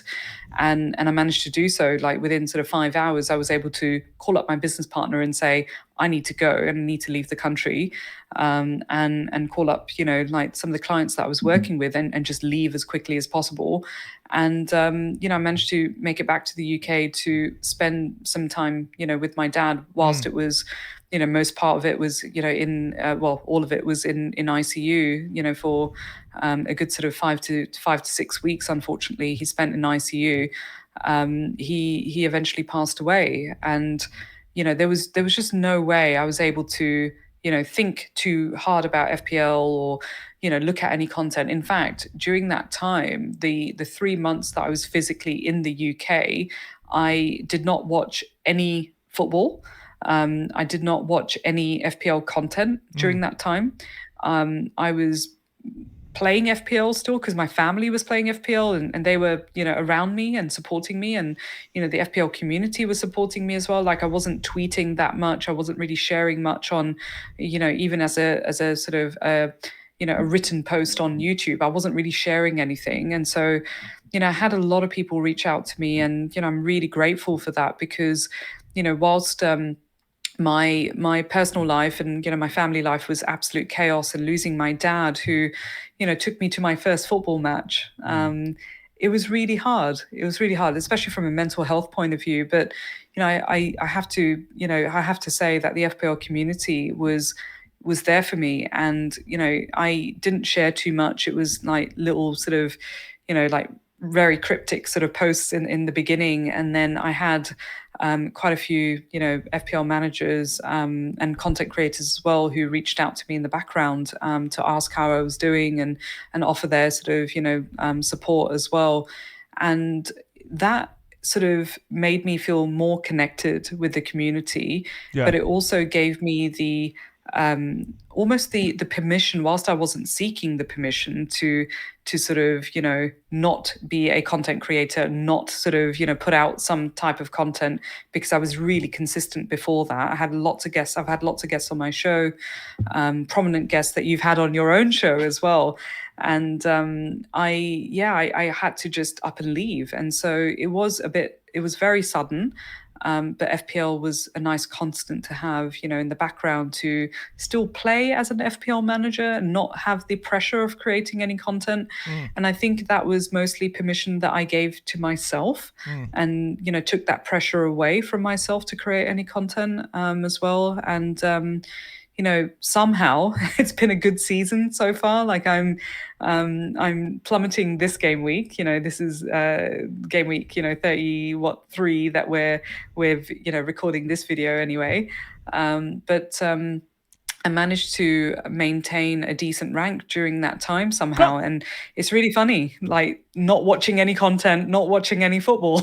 can I ask you, because you said you want to discuss. Firstly, of course, so sorry to hear about your dad. Did you find FPL, forgetting about the content creation thing, did you find that was an annoyance to do whilst you were going through that, or was it almost like a It was a good good way, distraction. good distraction? That's what I meant. You Yeah. found that, yeah. Yeah, it was definitely a good distraction. I remember sort of, sitting in the waiting room, at the hospital, and sitting there with both my brother-in-laws, and we were all sort of discussing, yeah, what are you doing with your team? Deadlines in a couple of hours. What Mm, are you thinking about? And that's how I was playing FPL. Like I had a couple of FPL managers that I'm very close to, in the background, through Twitter or X, just kind of keeping in touch with me. And I would drop them a note to say, is there anything that I need to know about this game week? And they would say, dot points, like a proper sort of exec summary of this is what's happened, this is what's happened, this is what's happened. And I was like, okay, cool, that's good enough for me. And so, I was then able to go, yep, this is based on some data. And so this season, I have to admit that during that time that I was in the UK, so the 3 months, and in fact, the month or so that I've been back in Australia as well, I was purely looking at data. I was not watching any YouTube content. I think I caught more so. I probably watched more of your channel, more of like Yelena's channel, a couple of conversational. So I really enjoyed like Planet FPL, and watching James, and it was a combination, again, conversational and just yeah, they do. some data there, some stats They do there. quite a Yeah, bit on that channel. It's not just all yeah, sorts they do. yeah. That's right. That's right. And so I couldn't watch any other sort of leisurely content, or sort of, I was watching leisurely content Yeah. rather than data specific and, sort of hardcore FPL, YouTubers or anything like that. I've stripped that right back this season in general. And then even more so because I just needed to watch things that were light and Mm, fun and just connected to FPL, but not sort of so data driven and so templatey as well. And so look, I'm at the moment sitting at about 4,000 yeah, I ish. saw. Yeah.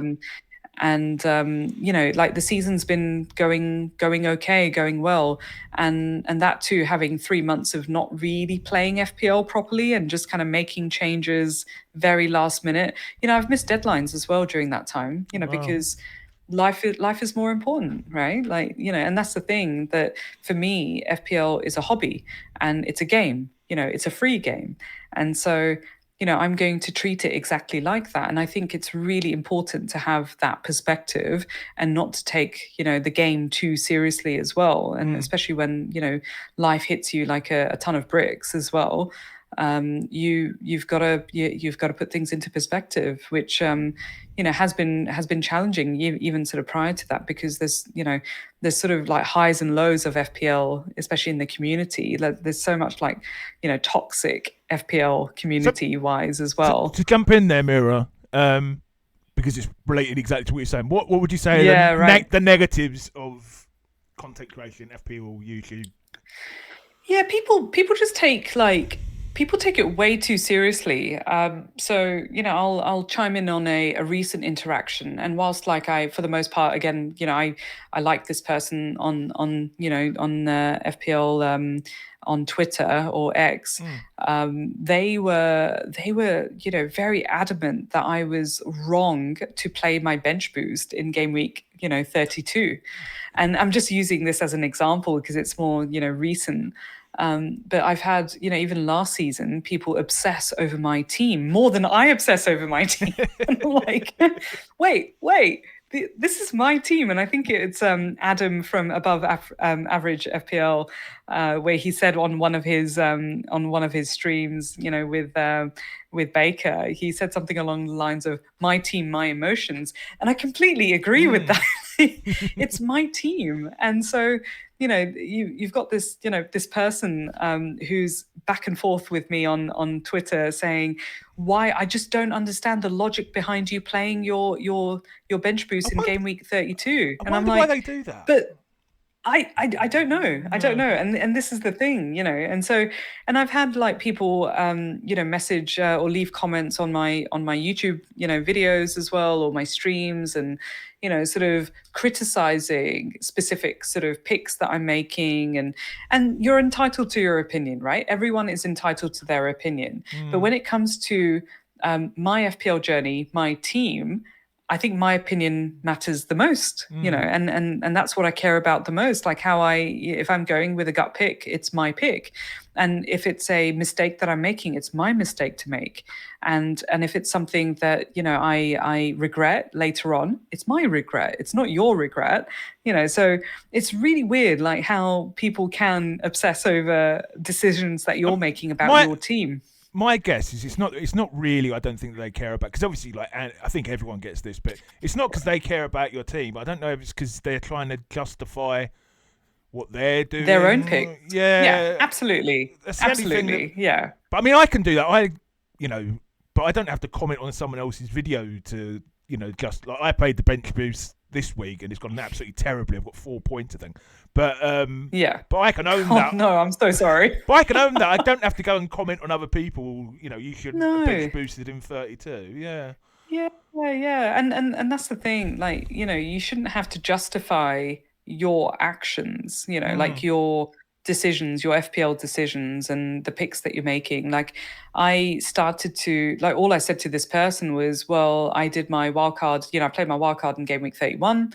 I wanted to play my bench boost for the first time immediately after my wildcard. And so again, I'm treating my season 4 as a experimental season. And so I've played my chips in a different order. I played my triple captaincy in game week 2 on Haaland against Ipswich, and that worked out really well. Would I do that again in the next season? Maybe not. But for me, it was one big experiment of, I'm going to just play my triple captaincy. It feels good. I'm going to play it. I'm going to play my wild card when it feels right. And fuck it. I'm going to play my bench boost immediately after my wild card, right?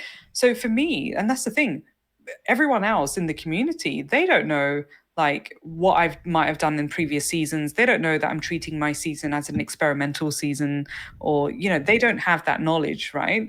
But what I'm doing is playing my game my way and playing FPL from an enjoyment, a fun perspective. And so I don't take my picks that seriously, and I don't, I'll rant about it, of course. In my last stream, I swore a lot and I ranted about picking Asensio in my team and him missing 2 penalties. And it's shit you can't make up, right? But that was a decision that I made. Do I regret it? No, of course not, because it felt right in the moment. So I've got a note down here.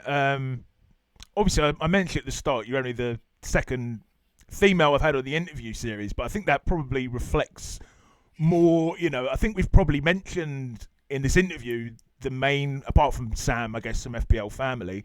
Are you proud? Yeah, that's right. Are you proud to be one of the few-ish female FPL content creators out there? Yeah, I guess so. Like, I hadn't really thought about it from that view. So like I think when I started playing FPL, funny enough, I created a list on Twitter, and I'll see if I can like tweet it out again or something like that. So I created a list on Twitter called Women of FPL, and it's just a whole bunch of women that I've come across, or female, not content creators, but just people like women that are playing FPL, and I've added them to this list. And it's been so nice. Like, I occasionally open up that list and see what how well other women are doing, because again, there's not that many women playing FPL, There's some, and so it's been really nice. There are a few big like X accounts of female players Yes. that don't appear on YouTube or anything, isn't there? Like Yeah, that's Claire, is right. that one That's of them? right.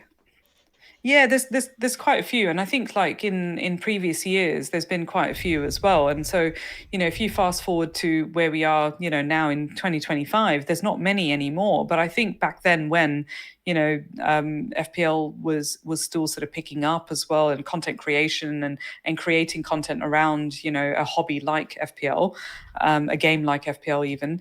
I think there were a few more content creators, like I mentioned FPL Nim, whose channel I appeared on, for the first time back in the 22-23 season.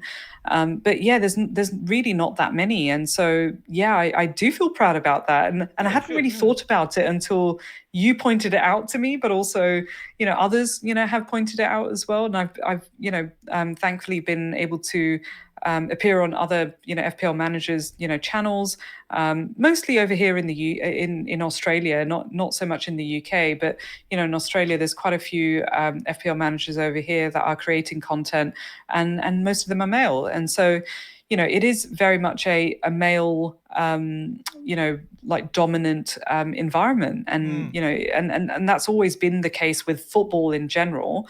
Yeah. But also, like for me especially, I work in a male dominated environment as well, like from a like being a business owner, working with a lot of executives.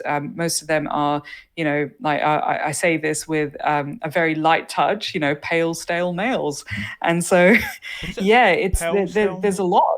What does it mean?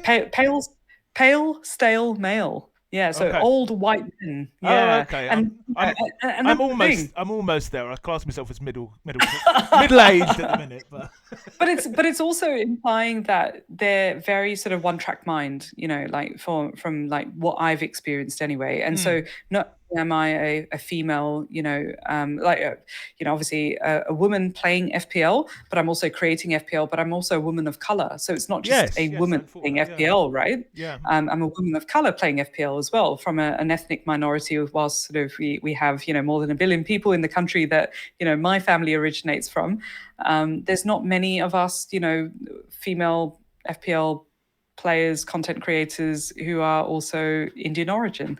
no, So no, I think I'm the only one at the moment. yeah, Whilst I've wasn't born in India or brought up in India or anything like that, there's not many of us. And so interestingly, I've had quite a few Indian FPL managers, like female especially, reach out to me to say it's so nice to see representation. Indian You know, female managers. Oh, okay. yeah, yeah, Yeah, I yeah, mean, and there's quite a few that are doing really well as well. we do have quite a few male Indian content creators. I mean, the Wire lads, Yeah, and but yeah, oh yeah, yeah, that's interesting. yeah. Do you think it's easier? I mean, I'm going to go back because it's the only reference point I have to my interview with Yelena, because she's the only other person. I mean, she said to me she thinks it may have been a bit easier for her to start her content creation journey because there's not many females out there, but then that it maybe comes with its own set of challenges as well as you go on. Would you agree with that, or? Yeah, yeah, I reckon so. I think look, I think what's worked for me especially is having decent season ranks, right? uh, And so Unlike Yelena? I've not finished. I'm not going to comment on that. I'm really sorry. I love you.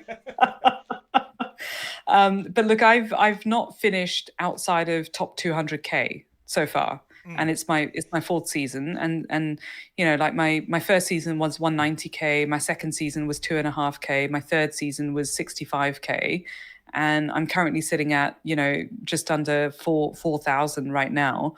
And so, I've managed to maintain a fairly consistent, season ranks in the time that I've been playing FPL, and I think that's worked for me in terms of the type of comments that I've had, or people sort of reach out to me, whether it's Twitter, or whether it's sort of through direct messages or YouTube or whatever it may be. They've been fairly reasonable and supportive. And whilst they've challenged my picks, or sort of said, you should have, benched your Palace players. And so that was a recent comment that I got from someone from Twitter, saying you should have benched your Palace players. And I was like, yeah, right. I've got like 2 Newcastle players on my bench, and 2 Forest players on my bench. Sure, I should have played them because that worked out well as well. And that's the thing. There's a lot of hindsight bias, right? There's a lot of people sort of injecting their opinion on your season, your channel, the way you come across, the way you sort of interact, the way you sort of talk. And the thing is, if you start caring too much about those things, you lose the essence of why you're doing the thing that you're doing in the first place. And it is really disheartening when people sort of come at you and they criticize you. And, it is a very male dominant, environment. And do you think, because I've been conscious of that. I know Yelena and Nim, for example, have got quite a bit more. I mean, I think, to be honest, all FPL content creators get abused, don't they? But even more. So much. Do you feel you've had more, or it sounds like maybe not as much as some other people? Not as much as them. And I'd like to think that, it's largely because, they've been trailblazers, right? So you've got like Nim and others, and, Sam from FPL Family, Yelena especially, they've been the trailblazers who have gone off and done their own thing, their own way. Like, I love Yelena's content. I love watching her YouTube vlogs, and they're so funny. They're great. They're conversational. It's so like natural as well. It's the kind of thing that, I really enjoy. And I think there's not many FPL content creators who are doing that kind of, content creation or blogging. Oh yeah, or vlogging, right? There's no one doing it exactly as she is, like post game week either. No, definitely not. No, exactly. And it's fun, and it's, not too serious, and she's also playing the game in a serious way as well, like whilst making some really fun picks. And I love that. And I think like that's really important. I think when you personalize something, and I think this is where the tipping point is for, like sort of content creators, like what type of content creator do you want to be? If you want to be a data-driven content creator who is trying to be an expert in their journey, and that too, to try and make that as their primary sort of income source as well, then you will need to fit the mold of what is a expert content creator. And especially if you want to go on that sort of and have trajectory, amazing ranks as well. Yeah, and that's a bonus. But I really don't think it's important to have an amazing rank to be a good FPL, data-driven content creator. Okay. I think it's really important to have rational, sort of thinking and thought process, and present data. And, data is just numbers, right? Data is just bare data. Like, you can consume data in just kind of a tabular sort of format, and there's lots of sort of, FPL websites out there for that. But data that is interpreted and communicated well is the thing that makes good FPL content in this context. Let me challenge you then, Meera. So I would say Praz is my favourite person in the FPL. Yeah. When it comes to talking purely about FPL, I find him the most easy to understand at getting into complex things. Do you think then, and obviously he's got an amazing FPL record, if Praz's average rank was, say, I don't know, 500,000 per season, do you think he would have made it as big as he has? Yeah, I think so. Because really? Again, it's sort of I think it's just rational content, right? Like how he's talking about it. So for me, it's not important that you have a good rank to listen to you. It's important for me to get a different perspective, because to get a good rank, right, to have a good game week after game week, you a lot of it's due down to luck, right? Like look at Praz, now he's more or less around where I am in terms of rank, right? And in my second season, I don't think he had as good as a season as I did, but I wasn't sort of creating content the way he was creating content back then, when he was on like doing the FPL like dilemmas one through FPL fantasy, burning sorry, questions was the his first fantasy one. scout. Yeah, burning Yeah, questions was his first one. exactly. Burning questions. That's it. Like he was doing it with Sonaldo, Yeah. and I'm pretty sure like my board featured on one of their videos Oh, as well, really? which was like a nice highlight moment for me. But yeah, I really don't think it's important to have a great rank season after season or game week after game week in order to be a good communicator of FPL content, to then talk about data, or to talk about a perspective, or just using a different way, a thought process, right? This is about following someone's thought process that plays the game in a different way. And if you can fall in love with the process, and the joy of playing the game and making decisions, and the planning side of things and the strategy side of things, if you start caring about that a little bit more, you won't be as obsessed with the outcome that you're achieving. And there's this big thing on the socials, especially around just because you don't get a good outcome doesn't mean the decision was wrong, or because you got a terrible outcome it means the decision was definitely wrong. I don't believe in that, because a lot of FPL is based on luck, and a lot of FPL managers call it variance. But I really don't think it's you can overly plan for things like that, So, right? So to have a good rational argument about something doesn't mean that you will have an equally great rank to lean back on as well, and say, hey, I've got a great rank, listen to me, because you could come across like a total asshole no, and have a great rank. 100%. What I would say about Praz, I think you're right, and I'd like to ideally think of it like that. But in Praz's case, would he have got the opportunities had he not had that incredible rank history? Do you see what I mean? And from Probably not. And I think from an opportunities point of view, even I can sort of say to you that, I've managed to get onto other sort of content creators' channels and chat about, like my perspective or my journey, or talking about like the players that I'm picking, for example, because I'm having a good season, or I've had a huge comeback season. Like last season, I went from like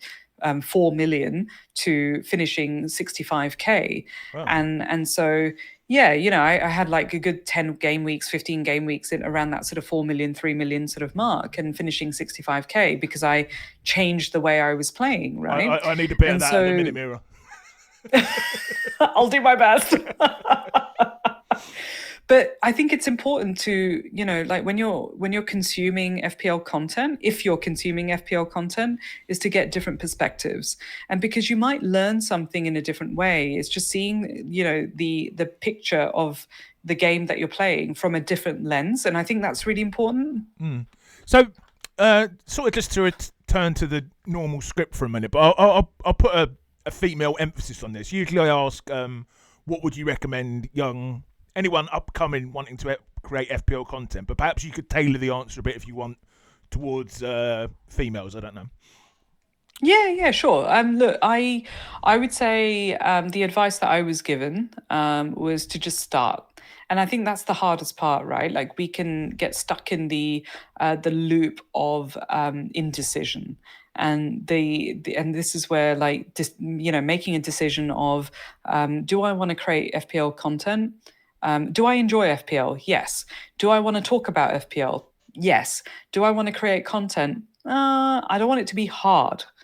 Well, there's easier ways of doing it. And so, yeah, I think if you can find, there's so many great tools out there, that you can use to just start creating. And you would have found that when you started your channel, Gary. So, yeah, I think it's really about just getting started. And just starting to just talk about it, and talking about making it personal, making it about your season, or making it about your team, that you're following, and some picks from your own team, for example. But whatever it may be, do it because you really want to do it. Do it because you care about it, and you enjoy it, and you want to talk about it. But just get started. It doesn't matter. Like, I think the hardest thing is thinking about what other people will think of you, and how people will sort of compare you, because you will get compared. Like, you can't control what people think, and you can't control what people watch, right? The only thing you can do is put a tiny thing out there into the universe, and hope that someone likes it or engages with it. And if they do, that should just encourage you to do a little bit more of that. I think when I started my spaces, I tweeted saying, with not that many followers, at the time as well, I tweeted saying, I'm going to be talking about my FPL journey and, this season, and it's going to be super rambly, and I'm going to talk through my thought process. I'm not going to invite anyone to speak on it. It's going to be one way, one-sided. And so I just set the parameters of what it was going to be, and just started talking on spaces, and it was very much one-sided, and I rambled like I'm rambling on your video. Meera, just a side question. Do you think you would have started, because you said earlier on that you started because Nim sort of invited you on. Do you think, had she not have done that, do you think you would have started by yourself at some stage anyway? I don't know. I think I was more inclined to eventually maybe do something like that, just because I had exposure creating general content, like being, like talking at conferences, and been, invited to, speak on panels, that kind of thing, virtual, in person, that kind of stuff. And so I think, I was still familiar with putting myself out there, and talking about something that I cared about, without worrying too much about, what the how it was received on the other end. And so I think, a lot of it comes down to being how self-conscious you are as well. And that's really challenging, because when you're putting yourself out there, you are basically opening yourself up to criticism. You're opening yourself up to feedback. And I think, feedback is like doing research. And, so if someone criticizes you, great, take it with a pinch of salt, take it on the chin, just take it, And when criticism, constructive criticism becomes bullying, or becomes really toxic, that's where you've got to just ignore and choose to just look the other way, and be the better person, be the bigger person. And it can get to you, and it is really hard. And I've seen a lot of content creators get a lot of shit, especially like female content creators. And like we've discussed, it's a very male dominated, environment. And, it's really challenging. And I think, not everyone can be the same in terms of thick skinned. And, just because you look the other way doesn't make the criticism, or doesn't make the bullying, or the toxic sort of nature of FPL and football in general. It doesn't make it okay. But what you can do is choose to unsubscribe from that. You can choose to sort of disengage from that. You can choose to not sort of, react to that kind of criticism. And, a lot of that comes from just, being quite spiritual as well, and sort of, doing a lot of meditation and doing a lot of yoga. And, I try and sort of, keep a cool mind, and try and sort of maintain good perspective. And, what I think to myself is, when someone sends me a shitty comment on YouTube or on Twitter, I have options, right? I either react to it in, depending on my mood. Again, I do a bit of a pulse check of how am I feeling right now? I'm quite angry, so I'm just going to lash out, or I'm feeling quite balanced right now, and so I'm just going to choose to ignore you. And I think that's the best possible thing that you can do, is just ignore. Yeah, I also sometimes feel like you can't win. So most of the only comments I've got on this channel are about my green screen and my volume, but I've had a few people commented on my interview with James from Planet FPL saying you interrupted him far too much, and then a couple of interviews later I'd specifically not done that, and I got some personal messages saying you let him ramble on too much about this. You know what I mean? Oh yeah, you're probably going to get that for this one. You say you can't win. Do you know what I mean? You can't win. Yeah.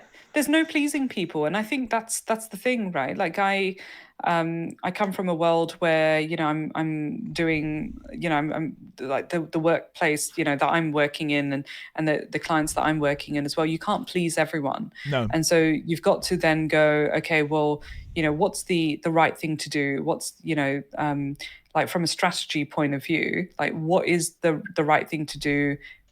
Am I going to swear on my channel? Yeah, sure. Do I care about the views? No. Do I care about being monetized? No. Do I care about being sponsored or anything like that? No. I'm doing this for myself because I enjoy it and I want to share my journey and I want to get some, of that interaction and feedback on my channel. And that's what I care about the most. So that's my vision. And that's my, some of the goals there that I have, which is sharing my journey and, my thought process, that kind of thing. What sort of, tools I'm using, what sort of, physical things that I'm using, that kind of stuff. So I'll share those things, right? And my general sort of process. But beyond that, I don't really care about, what a lot of other content creators probably care about as well, where they won't swear because they're expecting to get, 50,000 views on their channel. And as soon as they swear, they won't get monetized, Yeah. So, if you can understand how, like I took a bit of time to understand how the YouTube algorithm works as well. Then, as I mentioned, I haven't been creating content for about 4 months. And so YouTube basically forgets you as a channel and doesn't start sort of recommending you as a channel. So, I think, again, if you understand how it works, you can make a conscious decision about, do I want to play into, the YouTube algorithm and be on everyone's radar on a, regular basis? Like, I think, I think at the very least you should be creating at least one video or one live stream per week or something like that to maintain that relevancy. But do I care about that? No. And I think that's the thing. Like, it's a game. I think from doing these interviews, I've got like an encyclopedic knowledge of the YouTube algorithm as as defined by FPL now. Yeah, one video a week, have to be every single game week. Pick up subscribers most at the start of the season. It's all in there. Like, I guess it's useful for me, really. It's all like in my head now, and I'm just from learning from other people. It depends. It depends what your goal is, right? Like, it really comes down to the goal. And someone said to me, "Oh, don't pop your content up onto podcasts because you're distributing your audience between two channels." And I said, yeah, whilst that's exactly what's going to happen, and I do get quite a few people, downloading the podcast, it means that they're not going to my YouTube channel. But again, I don't really care about that. I care about sort of keeping the content simple and keeping it simple enough for me to upload it in two different places or stream it in one place and upload it in the other as as a audio format. And reaching a wider audience, and that's great. And if I get some positive feedback from that, even if I get negative feedback from it, like I had someone drop me a message on YouTube to say, would love to see your channel grow. Like, you're clearly good at FPL. It'd be good to see you grow the channel. And I responded back to them saying, yeah, I was really hoping that this season would be that season where I change things up a little bit and grow the channel a bit more. But unfortunately, I've had to step away from content creation for 4 months. And so, do I feel bad about that? Not at all. Was I in the best possible place where I needed to be in the moment that I was in? Yeah, I was. And that's okay. Yeah, I mean, I've had a few people, well, more than a few people request that I put this as a podcast. It is available on the podcast on the YouTube music thing, but I haven't put it there for exactly that reason. But it's interesting because I'm not interested really in earning money. I mean, I'm not going to earn money really making this sort of content. I mean, I do channel memberships, which are like... You might, and that's okay. Possibly. I mean, I do channel memberships, which are like 99p, and I've got like 7 members. I earn like £4 off that, but I do it more because I like getting the buzz of having good numbers. I like people being able to show their appreciation for the channel. I really don't get a lot of it, but still, I still want to grow the channel, even though I'm not that concerned. Don't get me wrong. If all of a sudden 50,000 people started watching, I would monetize. But that's not going to really probably happen, is it? So and I think if it, like, for me, if it grows organically, I think like this season I really wanted my channel to try and get to about 1,000 subscribers, and I think you're on that. You're on that journey as well. Yeah, Please, we're subscribe yeah, we're on that. We're on that. to Gary's channel. We're on that one together, Mary. Yeah. Do you reckon you could? But you're doing really well, and it's so good to see like just different FPL content, Yeah. especially like just that conversational sort of type is definitely up my alley, and the type of content that I enjoy consuming, and it's sort of it's not something that is restricted by each game week or a specific season as well. And I think that's what makes it really good. Like, someone could be watching this in 3 years' time or something like that, right? So it's really good, the type of content that you're creating. And so, please subscribe to FPL Have a Beer and Gary's, YouTube channel. He's doing a great job, and just producing really good, interesting, fun content. But yeah, I think like you've got to have a focus area, like what's important to you. And if your focus is I want to create great YouTube content, or create good content that can be monetized, then yeah, you're starting with a specific goal in mind, and so you will run into, for the most part, some disappointments along the way. You might not. And a lot of managers, I reckon, would as well. Like if they go in with, I want to be the best content creator, YouTuber, in the world, and I'm going to monetize, and that's my main objective. Because I don't think it works like that. I think it sort of happens No. quite organically, and then you make a conscious decision about whether you want to ditch your daytime job and make full time FPL content, which is what someone like Andy did. There have been some people. Like I think FPL Mate pretty much started his channel with the idea of turning it into a full-time job, but I think he's in the minority rather than the majority, if you know what I mean.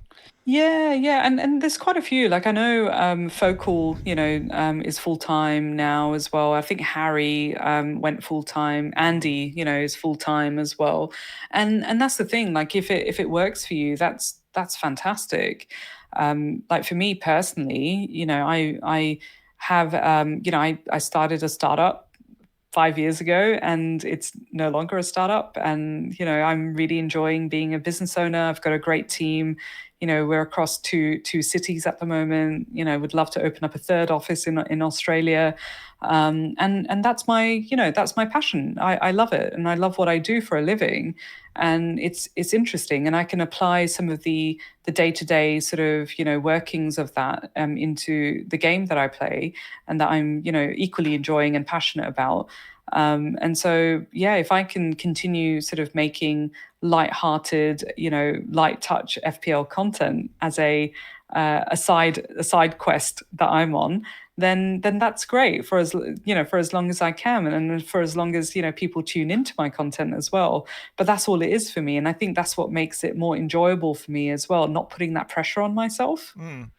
So the last question I usually ask in this section, well, I'll ask this one. I think we've already kind of covered it, but how did you come up with the channel name? I think I can kind of piece it together from what we've talked about. But yeah, I wasn't thinking too hard about it. I really wasn't. I think I was thinking about, I wanted to keep it simple, but also not have a particular like brand or anything like that. Like I wasn't really thinking that far and that ahead as such. But yeah, I just sort of kept it very simple. And I think like I kept sort of saying, initially I sort of kept saying, oh, it's just an off the cuff kind of thing that I'm doing. Like, because I started out on Spaces on Twitter. I guess, and so I'm guessing, I started saying, I'm guessing Mez is a nickname. Like people sometimes say Gaz. Yeah, that's it. So like a lot of my high school mates and uni mates, they call me Mez.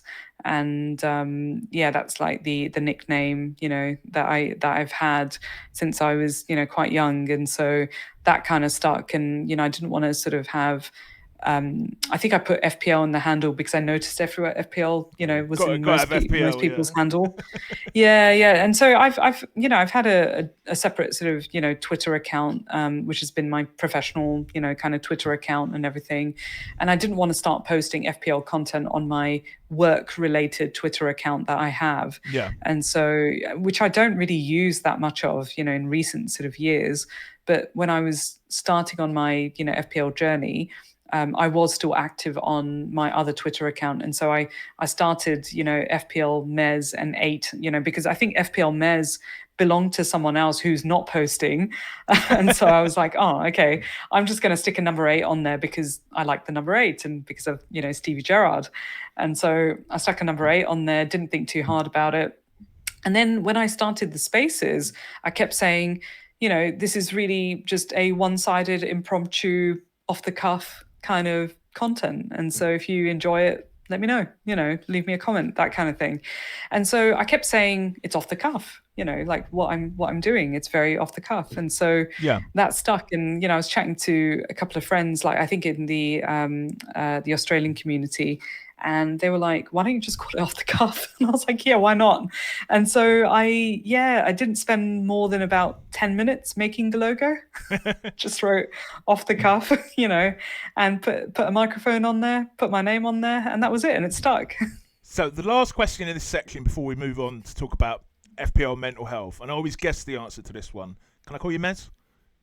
Yeah, I've got sure. I've got to do it. I just you have to. Yeah. We'll get the branding in there a bit more. Have you ever been recognised? Let me think. I'm going to say no, but so basically, have you ever? You haven't been. You know what the question is going to be. Have I been recognised anywhere else? Yeah, outside of FPL meets and stuff. No.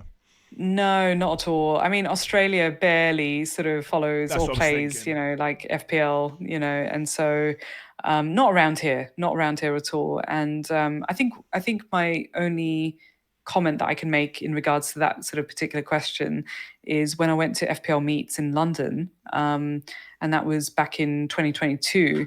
I just rocked up at meets, and it was really nice to sort of, I didn't really know that many people, like as in hadn't met that many people. I knew Ray, who I'd caught up with, over some beers, more locally where we both live, at least when I was in the UK. And I just, I had a couple of people see me and sort of go, I think I know you. Are you FPL Mez on Twitter? And I was like, yeah, and so that was quite nice, going, mind you, I did wear my Australian FPL, not FPL, I wore my Australian Matildas, shirt as well. So they probably put two and two together that this person maybe looks vaguely familiar and they've got an Aussie shirt on. So maybe they're this person. So that was quite nice, going to FPL meets for the first time for me in London. Only 2 seasons into playing FPL and having a few people recognize me at meets especially, but not really out and about. That just would not happen over here in Australia. I'm thinking about going to Fest this year, and Steve-O said to me, people will recognise you and start coming up to you. I think that'd be pretty cool. Yeah, I think people will definitely recognise you. People will definitely recognise you. I think which is great. And I think... Do you know the strangest thing is I don't wear a cap. I never wear a baseball cap. But when I got the AI, when I made the channel logo, I think I decided to wear a cap because I wanted just to hide my face a bit. I don't know because why? Because I'm a lecturer and stuff. I don't know. It seemed to make sense. It seemed to make sense at the time. But now I've got this guy with a cap, and then I wore a cap for like my first 20 odd videos. I mean, I don't wear it every video now, but I actually never ever wear a baseball cap. It's like I don't know. That's so funny. I don't know if people recognise me without the baseball cap on. Yeah, I don't know. I think it's funny that like to that point as well. Are you conscious that people will from your, I guess, from a workplace environment for you, will people recognize you just in case? And were you conscious about that? Is that why you sort of, I was, but to be honest with you, when I started making the channel, I also made a second channel, which, I mean, this is never going to, I teach psychology. Most of the students are 18, 19-year-old females, and most of them as well, on top of that, are American. So the chances of them subscribing to an FPL channel is very, very low. But I also started a film channel and I thought about another channel with the sort of cap in all of them because I thought, there's always a chance. But it probably... That's really interesting. So you lecture on psychology. Is it sort of, any, is it any particular type of psychology or just kind of broader? Well, my PhD was in mental health, but I Okay. I teach a Yeah. range of different things, emotions, and Yeah. that's how I got in contact with Roz. So we've Yeah. done some research in mental health, which is sort of Right. then what led Yeah. to me creating this channel in a sort of long, Oh, that's so rounded way. interesting. Yeah, I had no idea. Yeah, that's really good. So we'll move on now to the next part of the interview. Just a reminder that I think this might break the record for the longest interview, Meera. Oh no. Oh my gosh. I'm With so no, sorry. no, it's fine. It's fine. It's fine. I always make sure I've got enough time to do it. As long as we're done by 7, which is when I'm supposed to be live streaming, but that's 5 hours away. So, I think we're good. yeah, yeah. No, we can go on as long as. To be honest with you, I've been working all bloody bank holiday weekend in order that I knew that I was free to do this. Yes, a reminder if you're still listening after 2 hours, thank you so much for listening. Please subscribe to help the channel get up to 1,000 subscribers. Please subscribe to Meera's channel as well, obviously. So the next part of the interview is about a bit about FPL and mental health, Meera. So, I mean, I always try and ask this. I'll ask you 2 separate questions. Firstly, has FPL purely as a player ever affected your mental health? And then maybe as a content creator, as a secondary sort of question. As a FPL manager, no. Okay. I think, I have the moments of oh shit, that was a bad decision, and oh, that's hilarious. I see. So I think earlier in our conversation, I mentioned that I really enjoy the process of playing FPL, like the planning side of things, and the strategic sort of angle of it. And I can't really control the outcome. I can't control that Eze is not going to go off and Sarah is going to go off, and all of a sudden they're doing a bit of a switcheroo, right? Like you can't control those types of things. And so very early on when I started playing FPL, I disengaged from the outcome side of FPL, and because I just can't control that, and a lot of that comes down to so many different other variables, and so I care about the decision making process. And so if I'm Yeah. having a really bad game week, which right now this particular game week it is a bad game week. I've captained Saka in the double game week whilst everyone's gone. Timestamp Yeah. this. So we're recording in game week 33 on Tuesday. Yeah. So tonight's match is. Yeah. Meera, can you remind me? Is it Arsenal Crystal Palace tonight? No, that's tomorrow. So we've got City versus Villa. Villa. Yeah. Yeah. We've got City versus Villa. And so a lot of managers have gone, Marmouche as their captaincy option. And I've gone Saka, right? And Saka was the only player in their first game, the first game of the double game week to have not, scored or got a return. Did he come off injured? I heard that somewhere. No. He had a couple of in Saka's sort of style. He's had a couple of knocks, and I think he had the ice pack on his leg or his ankle. I heard somewhere someone did a horror tackle that could have broken his leg or something. Yeah. No, it's not. It's at least it didn't look that bad. Okay. He didn't come off immediately. I think he was just subbed off, after the 60-minute sort of mark. But again, I made a decision to captain Saka because I think he was the best captaincy option. And potential to get, he had the best fixtures and all of that. So, I went with what my gut was telling me, for that. Now, it's probably going to have a terrible outcome for this game week.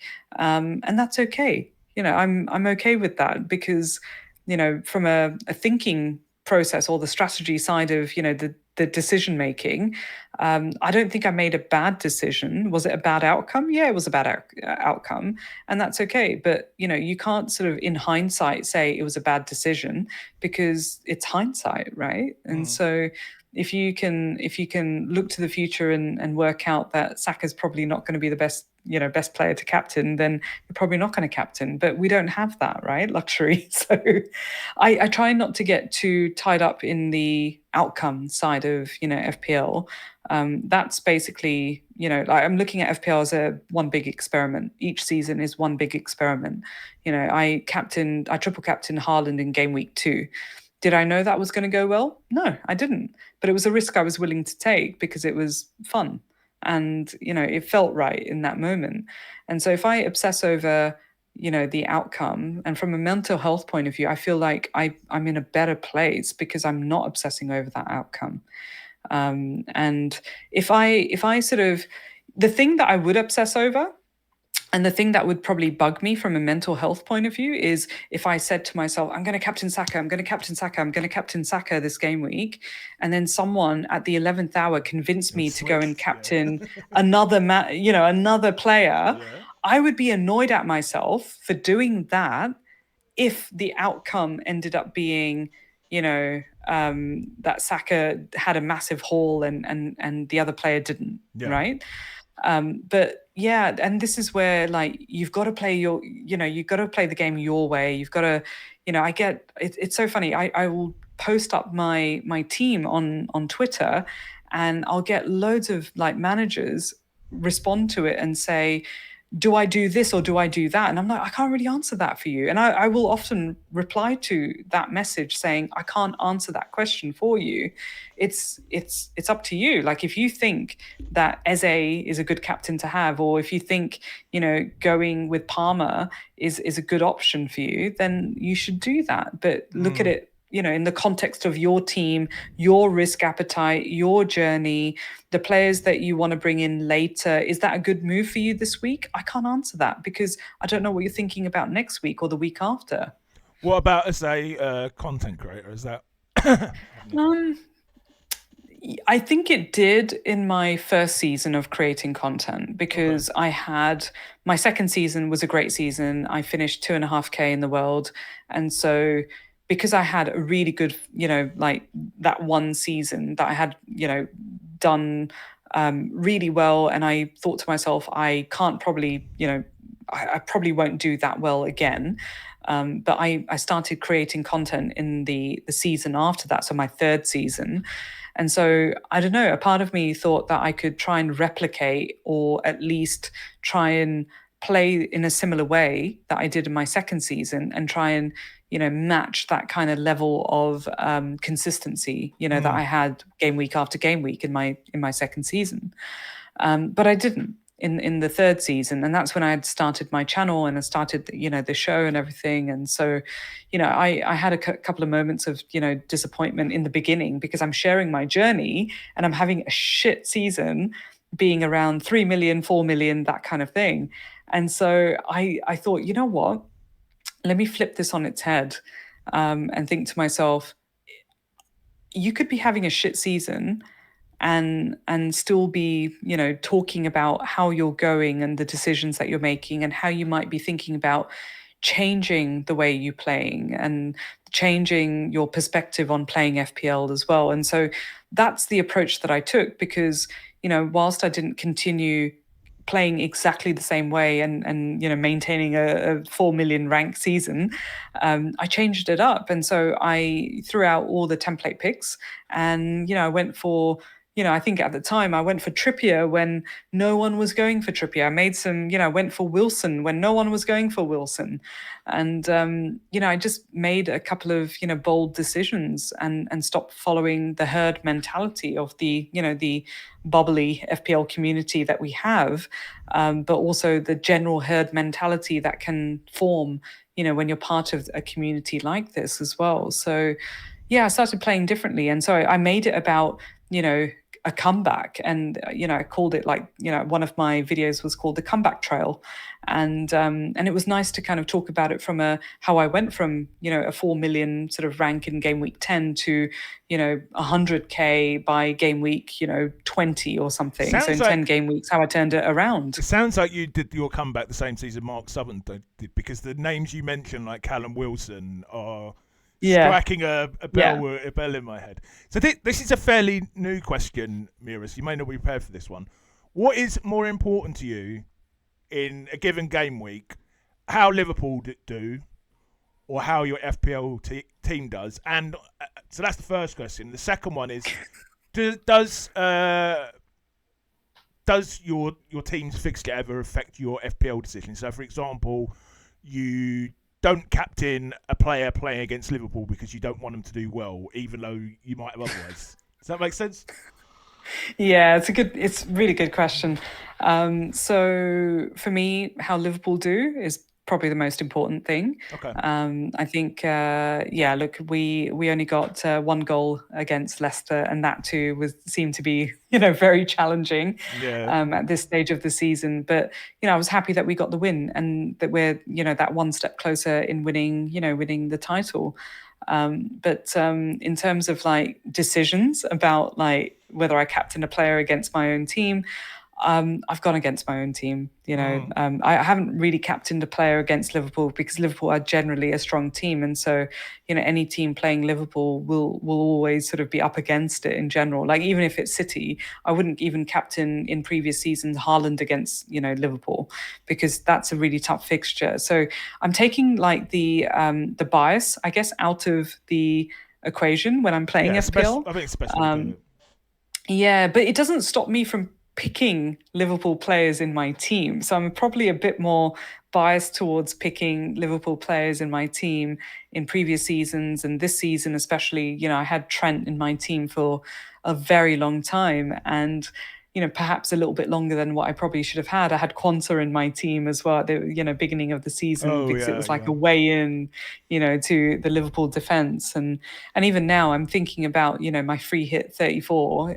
So in game week 34, I'm playing my free hit and I'm thinking, Tottenham are pretty abysmal at the moment. And so, yeah, do I double up or triple up on Liverpool against Tottenham because the season will probably be wrapped up by then, and they'll be probably playing with a bit more flair and a bit more sort of with that sort of enjoyment. And so I can imagine there'll be lots of goals in that.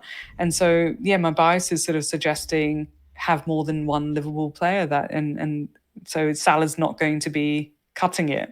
And Mm. so, yeah, do I bring in another one or two Liverpool players? So I always lean towards, the bias of being a Liverpool supporter. I don't think you can take that out of the equation. But if I haven't captained Salah, for example, and I'm watching the Liverpool match, and let's say I haven't captained Salah, everyone else has captained Salah.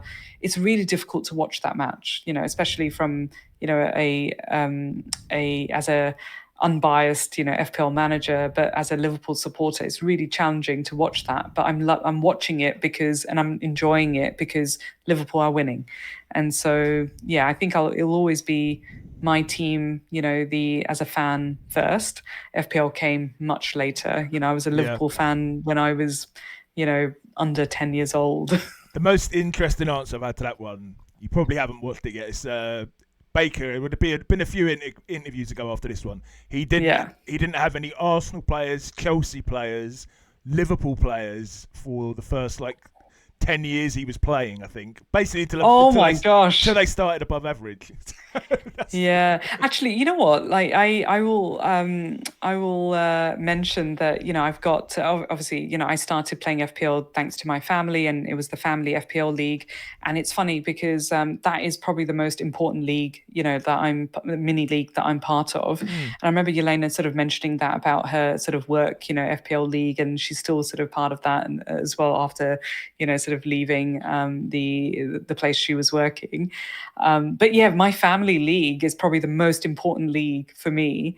And whilst I've won my family league over the last couple of seasons, there's a couple of FPL managers in there. So like my brother-in-law and my cousin, who are huge United supporters, I can guarantee that they will have some United players in their team, no matter how good or bad United are doing. Yeah. If they're doing terribly right now, but I can guarantee that at least one of them will have Bruno in the team or Mazraoui or like one of the defense or Hoyland or whatever. They will have a United player in their team when most FPL managers who are playing FPL less casually anyway would not have United players in their team. Yeah. So yeah, I've seen that amongst the crowd that I'm part of anyway. I don't know if you'd have heard of this because I don't know if it's such a big thing now because United have been so bad for so long. But certainly, 5 to 10 years ago, they would say as soon as a Man United player shows any sort of promise his ownership will shoot up faster than anyone else's, just because there are so many Man United supporters out Yeah, there. yeah, I I don't can know. believe that. I don't know if that's still a thing because they've just been so rubbish for No, the. I can believe that. I can believe that. And there's I was even thinking about like this game week, right? So game week 33 that we're in at the moment. And of course Liverpool were playing Leicester. And so I was thinking about the dead teams, the dead teams that probably have Salah captained for, I don't know, forever, Yeah. from the beginning of the season or midway through the season. And so there were probably a lot of managers that made a conscious decision to captain Salah because it was a really good option against Leicester, whilst it wasn't a double game week for Liverpool. But there would have been a lot of dead teams out there that had still have vice captaincy on Salah, captaincy on Haaland, or the other way around, or whatever. Mm. And so we would have seen a lot of like I think when I looked at the effective ownership of Salah, I think it was like Oh, it was huge. It was 103% or huge. Yeah, it was something. huge. Yeah. Yeah. And I was thinking, wow, so many managers have gone for Salah as a good FPL, captaincy option this game week. Is it because it's, Leicester, or is it because it's a dead team, or is it because, and so I had a look Well, around me, and there weren't that many around me that captain Salah, I thought his but effective ownership in the obviously. top 10k was still quite high, wasn't it? On FPL Live Rank. Um, I think effective ownership is, but effective ownership with captaincy on Salah Mm. is wouldn't be that high, in amongst engaged managers in top 10k. I would say, You'd especially thought when so, it's a yeah. double game week. Yeah, especially when it's a double game week. So, what last question in this section, Meera? What advice would you give to anyone who's struggling with FPL? Struggling with FPL, struggling with their mood or mental health as a result of FPL this season. Oh, it's really hard to answer this one. And, Yeah, I've thought about this one because I know you've asked this question, to other FPL managers, as well, content creators as well. Like I've found a way of disengaging, and sounds like you're quite good and at just dealing with it. yeah, yes and no. Like, I'm like currently I'm dealing with a lot of grief, at the moment, and I'm, oscillating between, being restorative towards, like everyday kind of things that I'm introducing back into, my everyday routine after having 3 months in the UK. That's the longest Yeah, I've been away from Australia since I've moved as well. And it's really challenging from a mental health point of view in general. Like, and this is not even FPL related. And so, I think a lot of people have lots of things going on, and FPL is a good outlet for them.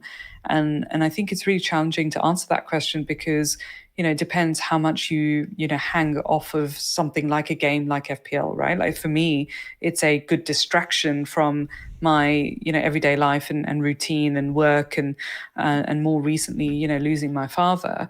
But for a lot of people who perhaps don't have, other things that are happening in their life, their life is centered around football, and every day, it's thinking about football, it's talking about football, it's going to football matches week after week after week, and their life is revolving around this beautiful game of football, right? And because that isn't the case for me, I find it a little bit more easier, I would say, to disengage from the game, and because it's just not as important for me. But it's a really tough question, to answer for those that are engaged, as heavily as they may be, where their picks, do affect their mental health. And my only advice to those individuals would be to focus on some of the good things that they may have, in their life. Focus on family, like just switch off from football for a little while, not just FPL, but just switch off from watching football for a little while, and having a break from it, and try and do something entirely different, like try and engage and have like a secondary, or a third sort of hobby or something like that you can engage with, and just switch off and go for a walk, and try and spend time out and about and doing something different, engaging with your family, or reconnecting with friends, or whatever it may be, but just change it up and do something different. But that's really difficult to also do. Like I played like my bench boost, for example, in game week 32, and whilst I wasn't watching the matches, I woke up to learning that Forest lost their clean sheet in the 93rd or 94th minute, and I had double Forest defense. I also had double Arsenal defense, and I had Asensio in my team as well on my bench, who missed two penalties. And so I'm looking at this the next day because I'm, not watching it at the stupid o'clock the matches are on over here in Australia, but I'm looking at the results the next day and I'm thinking to myself, that's really shit. And I can't control this though. And I think that's the thing. Like, it's having the perspective of you can't control the outcome of your decisions. In when you're playing a game like an FPL where so much luck, so much like just there are so many variables at play, right? And when you can't control the outcome, try and focus on the things that you can control. You can control yourself from just changing it up and stepping away from FPL. You can control that. You can control, who you engage with or what you don't engage with. What you can't control is whether, Asensio is going to miss two penalties and take them in the same way, right? You can't control that kind of thing. And you can't predict that kind of thing either. So, yeah, I think don't be so hard on yourself. When you're playing FPL, it's a game and it's a game of luck and chance. I'm gonna. Shall I? Yeah, I'm gonna go on a bit of a rant here. Not. I think we're far enough into the video. It's not. It's actually. It's not really a rant. It's about. I was.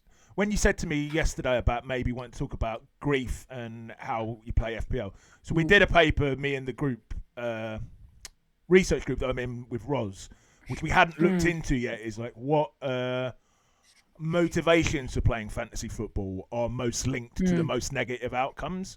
And I went into that. I went and looked at the paper because I remember that people who approach FPL from a reputation perspective, they play for overall rank, they play for reputation. That was one of the worst predictors of having a negative outcome from FPL. But I remember going in, starting that research, thinking escapism would sort of be the opposite. Yeah. But escapism is actually just as highly just as bad. It is, and I wonder if it's because those people are trying to escape from something else that's going on in their life, and therefore, even if they don't care about their overall rank, maybe they're rather than getting catharsis from it, they're getting frustrated. Do you know what I mean? It's just quite. It's quite interesting. Yeah, it is, and you make a really good point. Like, whilst like for me, from a grief perspective, FPL was a good distraction. I wasn't taking it seriously, So like, whilst I'm having a good season, and even during the time that I watched no content, watched no football, and just based my decisions on very last minute absorption of data. And that too, quant data as well. I was not taking it seriously, at all. I was not sort of, there was days where I was just like, oh, I'm just gonna pick this captaincy. Oh, I'm not gonna change my captaincy, whatever. Let's just see how it goes. And that's because I wasn't sort of, I didn't care about it in the same way as what was happening around me. Yeah. And what was happening around me was my priority, and it was my responsibility to be engaged in my surroundings and what was happening in the moments that I was in. You weren't playing it for escapism then, were you? It was no, it was a good distraction, yeah. It was a good distraction to kind of go, oh, it's going to be deadline today, what day of the week is it? Oh, it's Saturday, okay.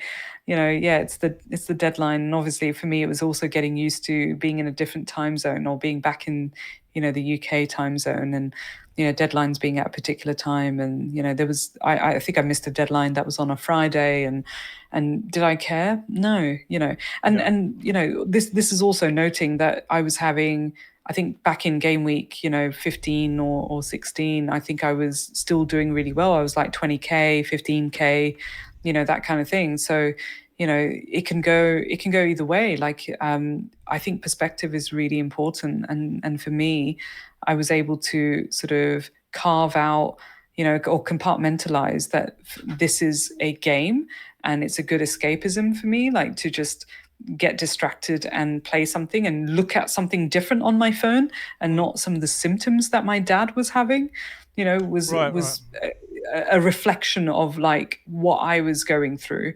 But not, I can't sort of say that everyone will feel the same way. And so, I think everyone's experience is going to be, very different. But I'm not surprised at all, based on, your research, Mm. that people that were perhaps going through low points in their life or in their career or whatever it may be, turning to FPL and having a bad game week probably took them further into the depths of, perhaps depression or, just feeling unwell, in from that perspective. And I feel like I have a good network of friends and family where, like at the moment, I'm struggling from a mental health perspective, dealing with grief, and mostly because my dad was not ill. He was not unwell, and I don't think it's measured by how unwell your parent or your loved one is when they've passed away. I think it's just measured, a lot of it, you can't really measure it, but you can contextualize it for yourself from a anticipating how your loved ones are doing. And this was completely sudden for me and my family, like to lose my dad, and that too the way I lost him as well. So for me, playing FPL, connecting with the community, having people reach out to me through direct messaging to say that I'm thinking of you. Is there anything I can do?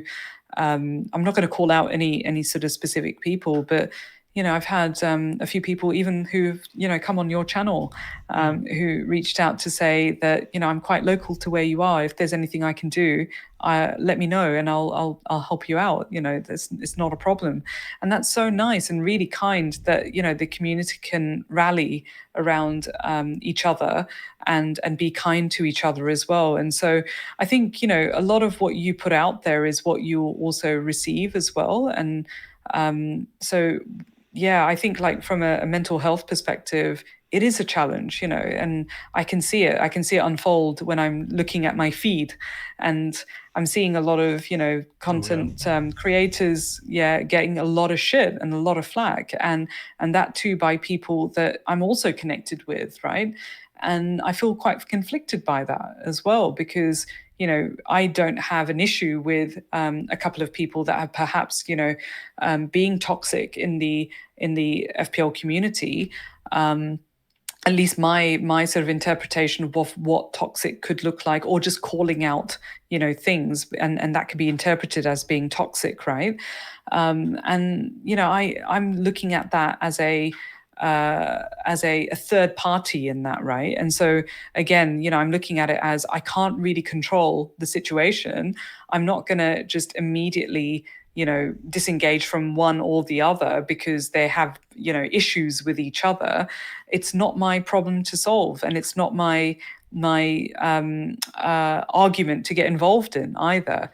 So each to their own from that point of view. It's not ideal, but from my perspective, I'm only going to get involved in things that I care about, things that I can, sort of, control, like when it comes to outcomes, that kind of thing from a mental health point of view. If someone's giving me shit, I'm not going to engage with it. If I care enough about it, I'll engage with it.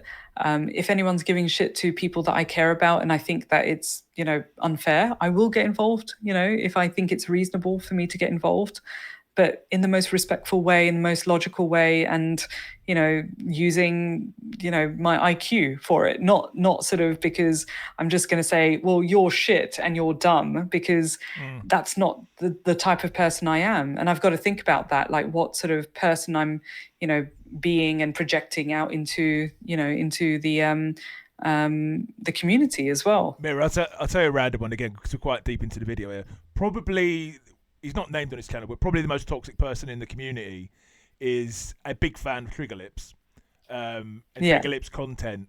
And he always turns up in the chat in those live streams. And it's just like, oh, Right. the person who not be named will be here. But I'm like, I've got no beef with him. I know a lot of people do. Yeah. So Yeah, yeah, I just literally say hello, person that should not be named, and do you know what I mean? Like yeah, yeah. unless he upsets me personally, I can't reflect that. You know what I mean? Well, the thing is, like, it comes down to your relationship, right? Like, it's take it as, like, again, workplace environment, family, that kind of thing, right? Like, there's always family members that we don't like.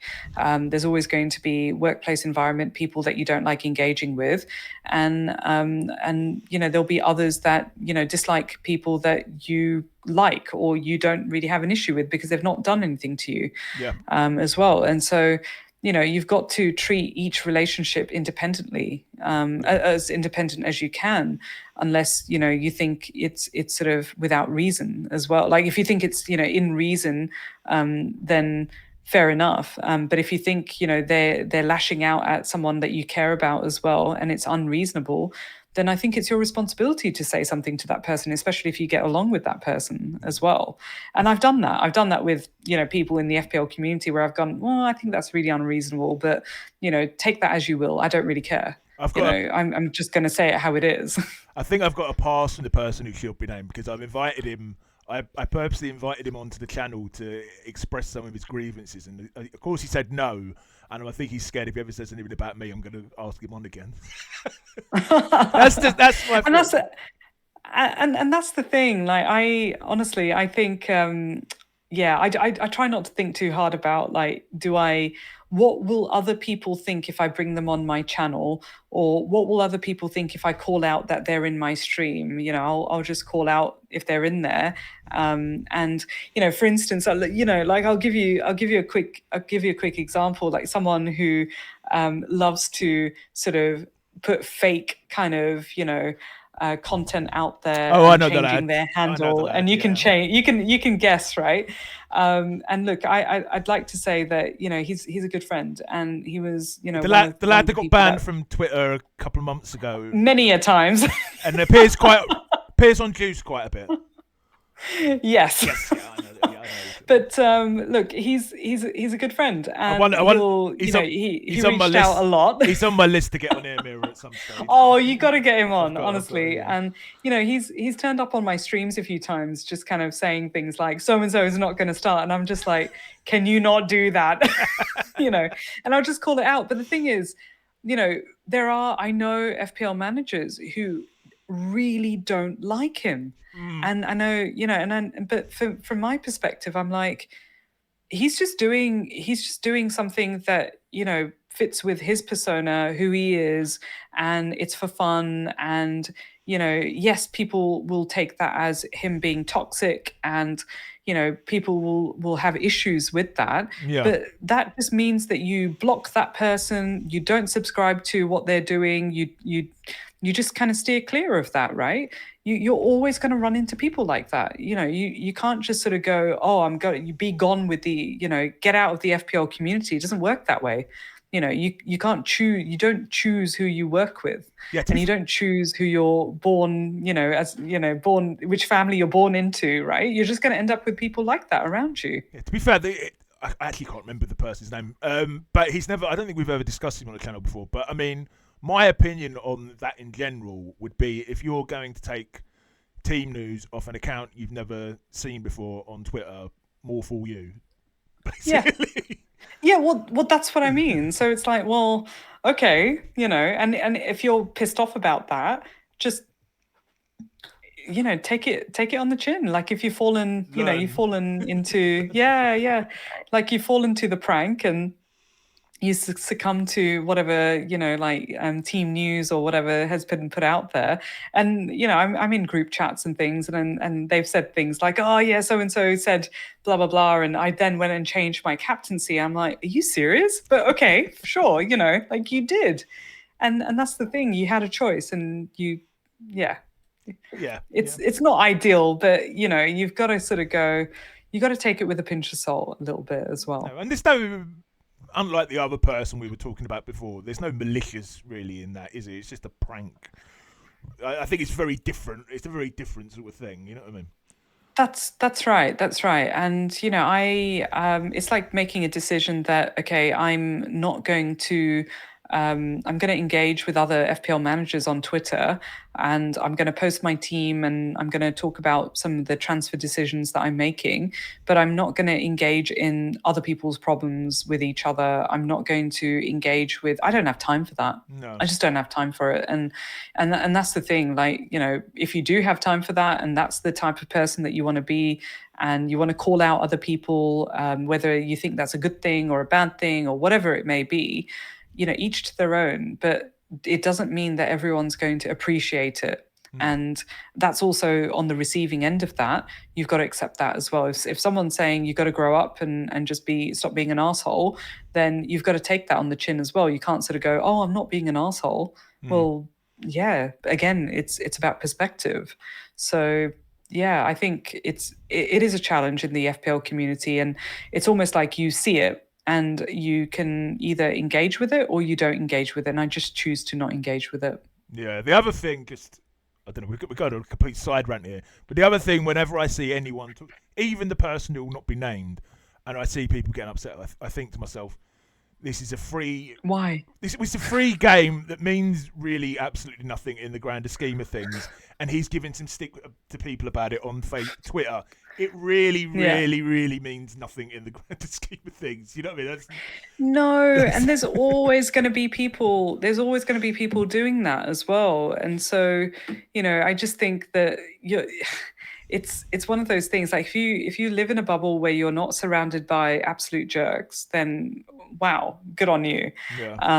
And if you come across jerks, you choose to ignore them or you choose to engage with them. And if you choose to engage with them, then however you feel as a consequence of that engagement is on you as well, to some extent. Yeah, it's up to you, particularly on those things you can do, like you say, you just hit block. So let's go on to the final part of the interview, Meera. We've kind of. This has been such a long conversation. I'm so sorry. Like I feel no, it's not at all. I'm kind of wanting it to get it up. I think the record's 2 hours 40 minutes, and we're easily going to. Oh shit! We're on two. Wow, that's all right. But I'm thinking of the tweet after now because I always tweet after the interview. Longest interview ever, Meera. Roberto holds the record at the moment. Well, it's between Roberto. Oh, love his content. Yeah. It's between Roberto and Steve-O's. Because Steve-O's one I ended up breaking into two parts, which I decided I'm not going to do anymore. But they were both around 2 hours 40 minutes. So I've got to keep you talking for at least another 10 minutes. So we've touched upon your season anyway. But I'll ask you anyway. How is your season going? You're doing very well. Yeah, it's going great. I'm not gonna downplay it. It's been a really good season. I had a really good start to the season. I think that helped a lot. I played, like I mentioned earlier, I played my triple captaincy in game week 2. But I think every season that I've played, so this is my 4th season, I've decided to play in a particular way. Did you do that because everyone was saying there wasn't going to be as many doubles, which just ended up being bollocks because there's absolutely tons of doubles? No. I just decided to ignore all of those things. So like every season I've played in different ways. So my first season was I was treating it as it's going to be a massive learning curve. So I'm just going to consume, learn, play sort of fearlessly and go rogue, basically, like not follow any templates and anything like that, because I'm learning. It's all about, sort of forming and just storming and just kind of doing a whole bunch of new things and not really thinking about it.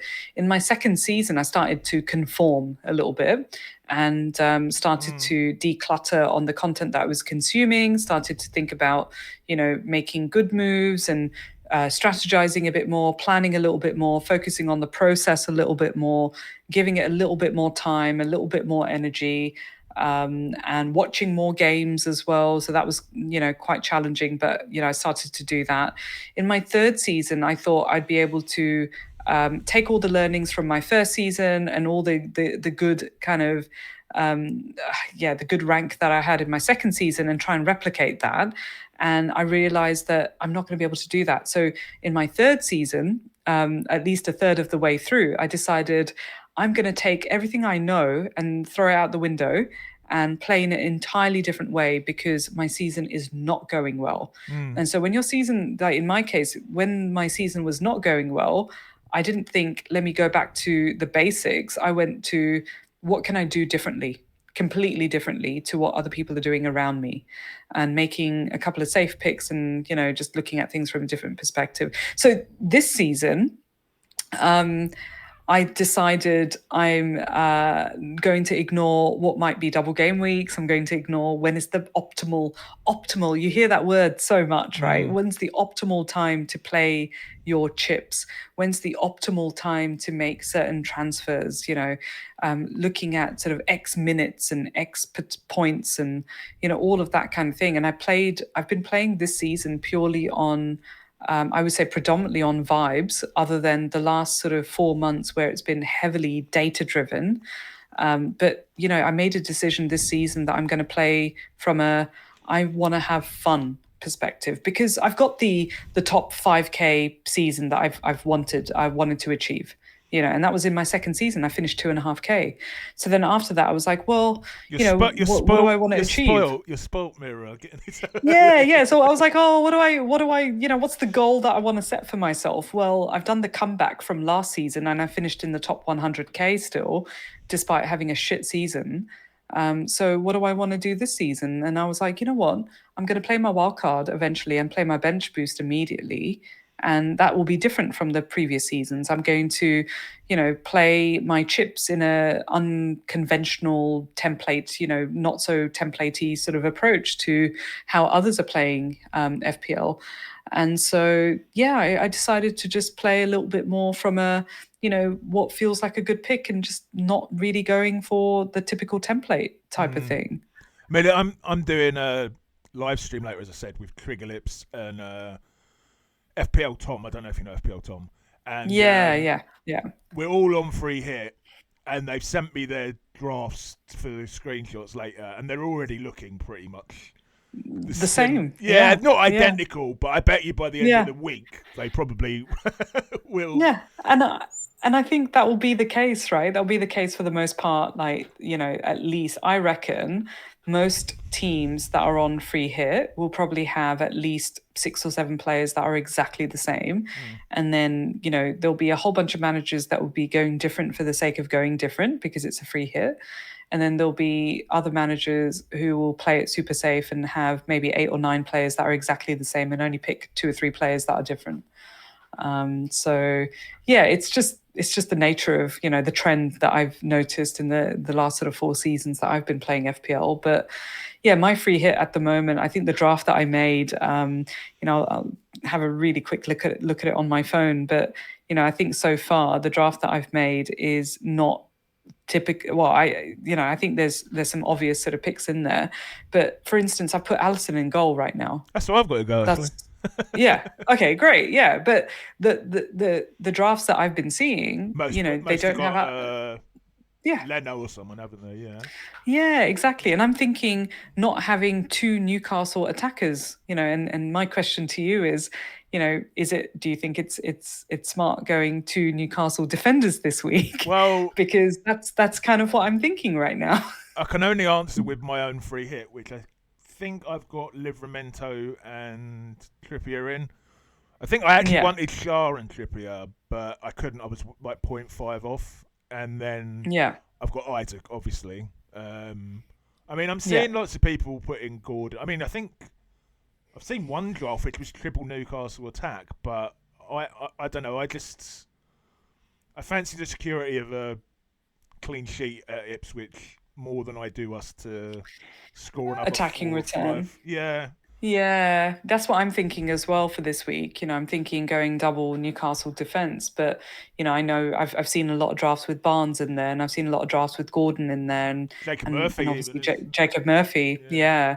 And so I'm thinking, no, I might want to go. I'm going to go slightly different there, and I've got Alisson in goal right now. So already I'm seeing that my current free hit draft is looking to be a little bit more differential than what the emerging template in the community. But let's see. The thing is with my one is because I'm 300. I mean, I always go with a goal, which is going to lead into my next question of wanting to finish in the top 100k, which I've achieved about 50% of the time I've been playing. But I'm 300k. Wow. Now.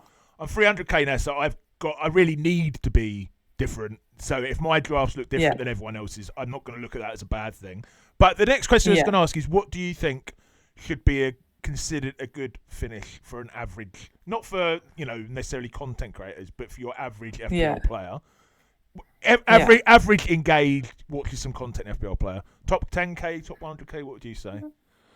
I would say aiming for something like, like given how many FPL managers there are now, and I would say there's more engaged managers now than what there have been, in previous years. So Yeah, someone like me who's in their fourth season, to achieve a 2.5k finish is pretty. I would say is pretty good given it's more recent as well.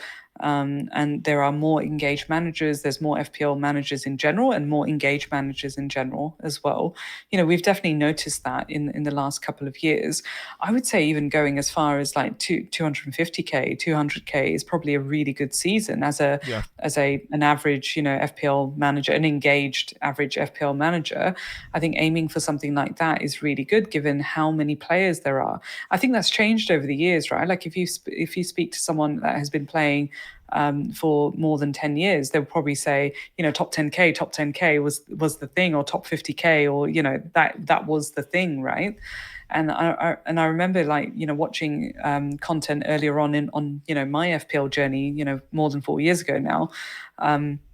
There were managers back then talking about top 100k, top 50k, top 10k being the goal. Even sort of let's talk FPL Andy, talking about top 10k being like the what a good engaged elite kind of manager would be aspiring to. yeah. But I think that's changed a lot. There's more engaged managers out there. The game has sort of broadened, and there's more managers like just actively playing, right? And so I think we've got to change that perspective. So I reckon like 200k is really, really decent Yeah, I mean, to try and achieve. I got the albatross off my back of having the top 10k last year, but I mean, just to think of the people I've had on recent interviews: Adam Baker from Above Average FPL, Yeah. James from Planet FPL. None of them have had a top 10k finish. So, Oh wow, I had no unless idea. There you go. I Yeah. mean, they've been near, but they've never been there. So I mean, and they're not bloody bad managers, are they? So I think it's No, sort that's of what I mean. I takes I still enjoy their content, right?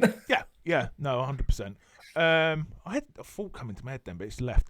That was it. That was it. I always wonder. Everyone says about there being more players and more engaged managers. I do question that a bit because I think. When people say, and I mean, I've written it in bloody academic papers, there are 11 million FPL players. I don't think that's anywhere near true. When you take out the number of people, like if you've ever been in a work mini league, 50% of them will drop off by halfway through the season. Then Definitely. you've got bots out there as well. I don't know how many they account for. I reckon you've probably got another million or so second Yeah. teams. So I reckon the actual player base is probably. I mean, I think Ragabolly put out a statistic. This was a few years ago of how many people were still engaged by game week. It was about this stage of the season, and it was about 2 million. And Yeah. I would say those are engaging in content is probably around 500,000. I reckon, people. Yeah. I think people like to say it's this big number, but I think if you really crunch it down, it's probably Yeah. and it's probably been similar to that since at least the start of COVID. It's purely speculation, but I don't know if you've got any thoughts.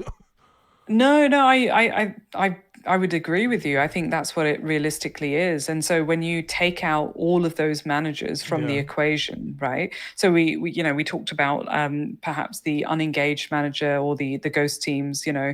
that are sitting there with Salah captain or Salah vice captain with Harden not playing, right? In this double game week that we're in at the moment. And, have they captained Salah because they think that Salah is the best captaincy option against Leicester away?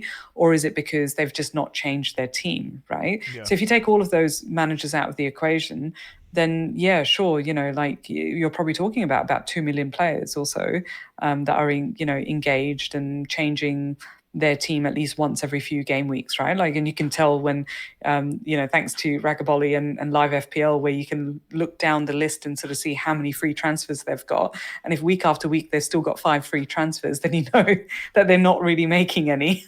And so yeah, you can work that out quite quickly. But yeah, I'm not surprised. But all of a sudden, you know, 200k, 100k, 50k is pretty impressive if there's only an engaged player base of about 2 million people. I think people say it because, like, if I say top 100k and there's 11 million, that means I'm in the top 1%. If it's only, what, Yeah. I'm not very good at maths. I am good at maths, but I'm not. If it's only 2 million, then I'm in the top 5%. Meera, can you help? Yeah, It would roughly. be a Yeah. lot Look, like, and if I I'm a couple of drinks in. and if I finish 4 million, I'm in the top 40%. If it's only 2 million players, I've lost to 2 million dead teams or whatever. Yeah.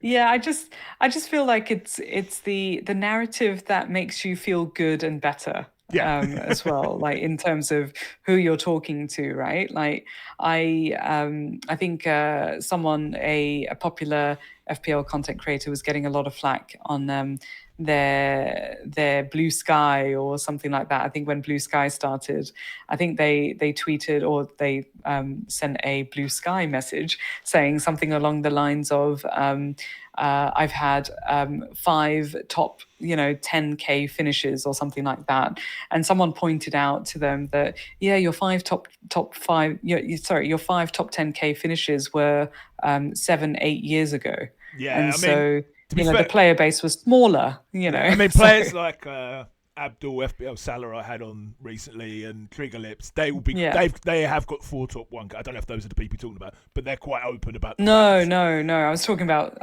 someone else, Yeah, and they're quite open about the and fact there was only 10 players playing. yeah, that's right. That's right. And so, when you sort of look at it from that perspective, yes, that's impressive because they still did well amongst the crowd that they were, in. And maybe there were more engaged managers back then Maybe. because, it was a new game, right? It was relatively new. You could argue that actually of the 2 million people that were playing, or 1 million people that were playing, that, at least 70-80% of them were engaged Yeah, managers, yeah, yeah. right? That percentage is a lot lower now. So you're then kind of comparing yourself to the engaged percentage, which is, amongst the 11 million, that's a lot lower. Yeah. And so if those same managers can still, gain a top 10k finish, that is really impressive. So this is where someone like Prass is really impressive as an FPL manager. So they've been able to get those kinds of ranks way back then when they were playing, because I know Prass has been playing for a very long time, and they're still able to maintain that kind of consistency in the current sort of FPL game. That to me is what a good consistent FPL manager looks like across a longer period of the game being around. No, definitely. So, final question. Well, actually, no, 2 questions. Are you a fan of the assistant managership? How did it go? No, And no, I hate it. how did it go? And should they keep it? No, fuck that chip. Get rid of it. Honestly, I hated it. I really did not like it. So I played the assistant manager. To be fair, like sort of, if I backtrack ever so slightly, I played the assistant manager chip while I was in the UK, and Oh, okay.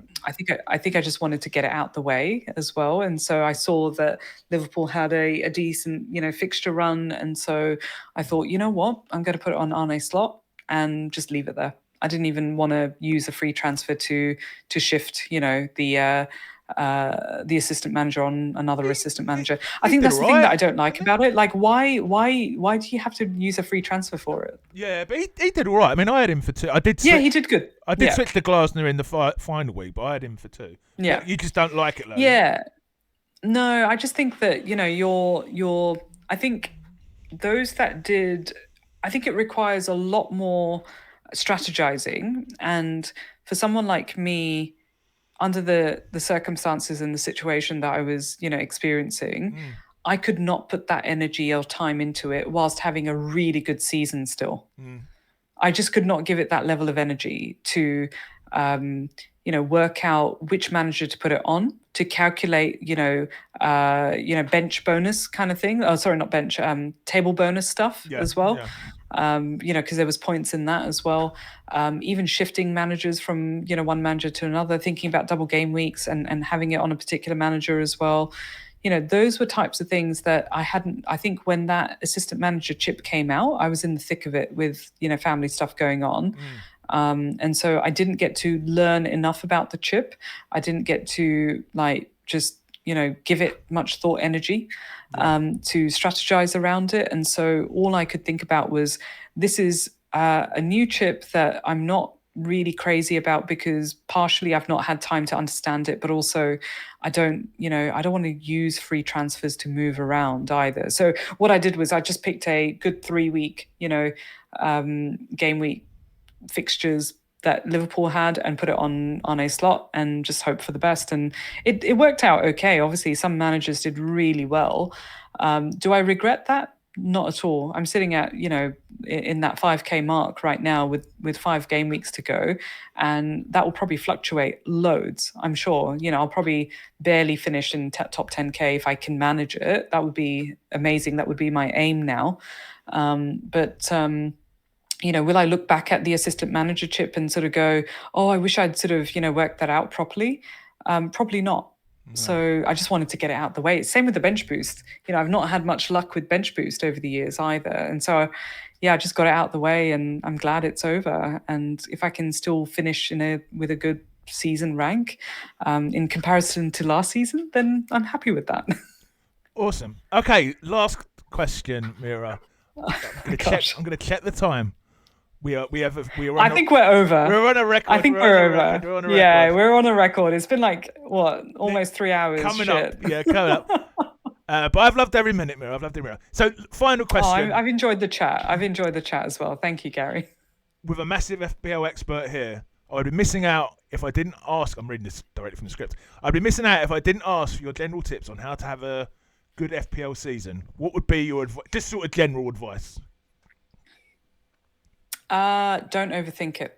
I think from the learnings that I've had over the 3 or 4 months that I wasn't really watching any content, watching any football, looking at some data very last minute, I was not overthinking my decisions and my moves. I was going with vibes, instinct, gut feel, on certain players as well. If I saw that they'd done really well, was I chasing the previous week's, points a little bit occasionally? But I was looking at that as consistent form. And so, if they were doing really well, but they had a tough-ish, but not that tough fixture coming up, would I still pick them? Like, we're all thinking about Brian and Bumo right now, maybe on our free hit draft. They've got Forest. Well, Forest for the most part have had a good defensive, season. Am I going to overthink it and not pick him because it's a slightly tougher fixture? No, I'm probably going to pick him because he's been consistent. And so, I guess it's sort of looking at it from a don't overthink it. Enjoy the game. If you have a gut feel on a player that you want to captain or, bring into your team, just go with that. Like, don't obsess over other people's teams and other people's journey and other managers, sort of decisions that they're making. They're making that in context of their own season and own decisions that you've not been privy to. So make your decisions and don't overthink it based on your season and how you play as an FPL manager. Great advice, Meera. Great advice. It's been lovely having you on. Thank you so much. Thank you. I'll ask you something, but I'll leave it till we've stopped recording. Anything you wanted to say before we finish, Meera? Like and subscribe. Not just like this video, like the other videos, go and check them out, as well. Gary's doing a great job of, just bringing really interesting, different content to us as a FPL community across the board. So, really love it. Keep up the great work that you're doing, like bringing people like me, especially like less known kind of content creators. I'm not going to call myself a content creator, but thank you for having me on. I really do appreciate it, and really appreciate your time as well. Like, it's been a long video. Thank you again. Thanks so much, Meera. Please thank you for watching. Please to get the video out there to the masses. Please do subscribe to Meera's channel. Please subscribe to my channel to help me get up to 1,000 subscribers by the end of the season. Check out channel memberships if you would like to support the channel more. and I will see you in the next one.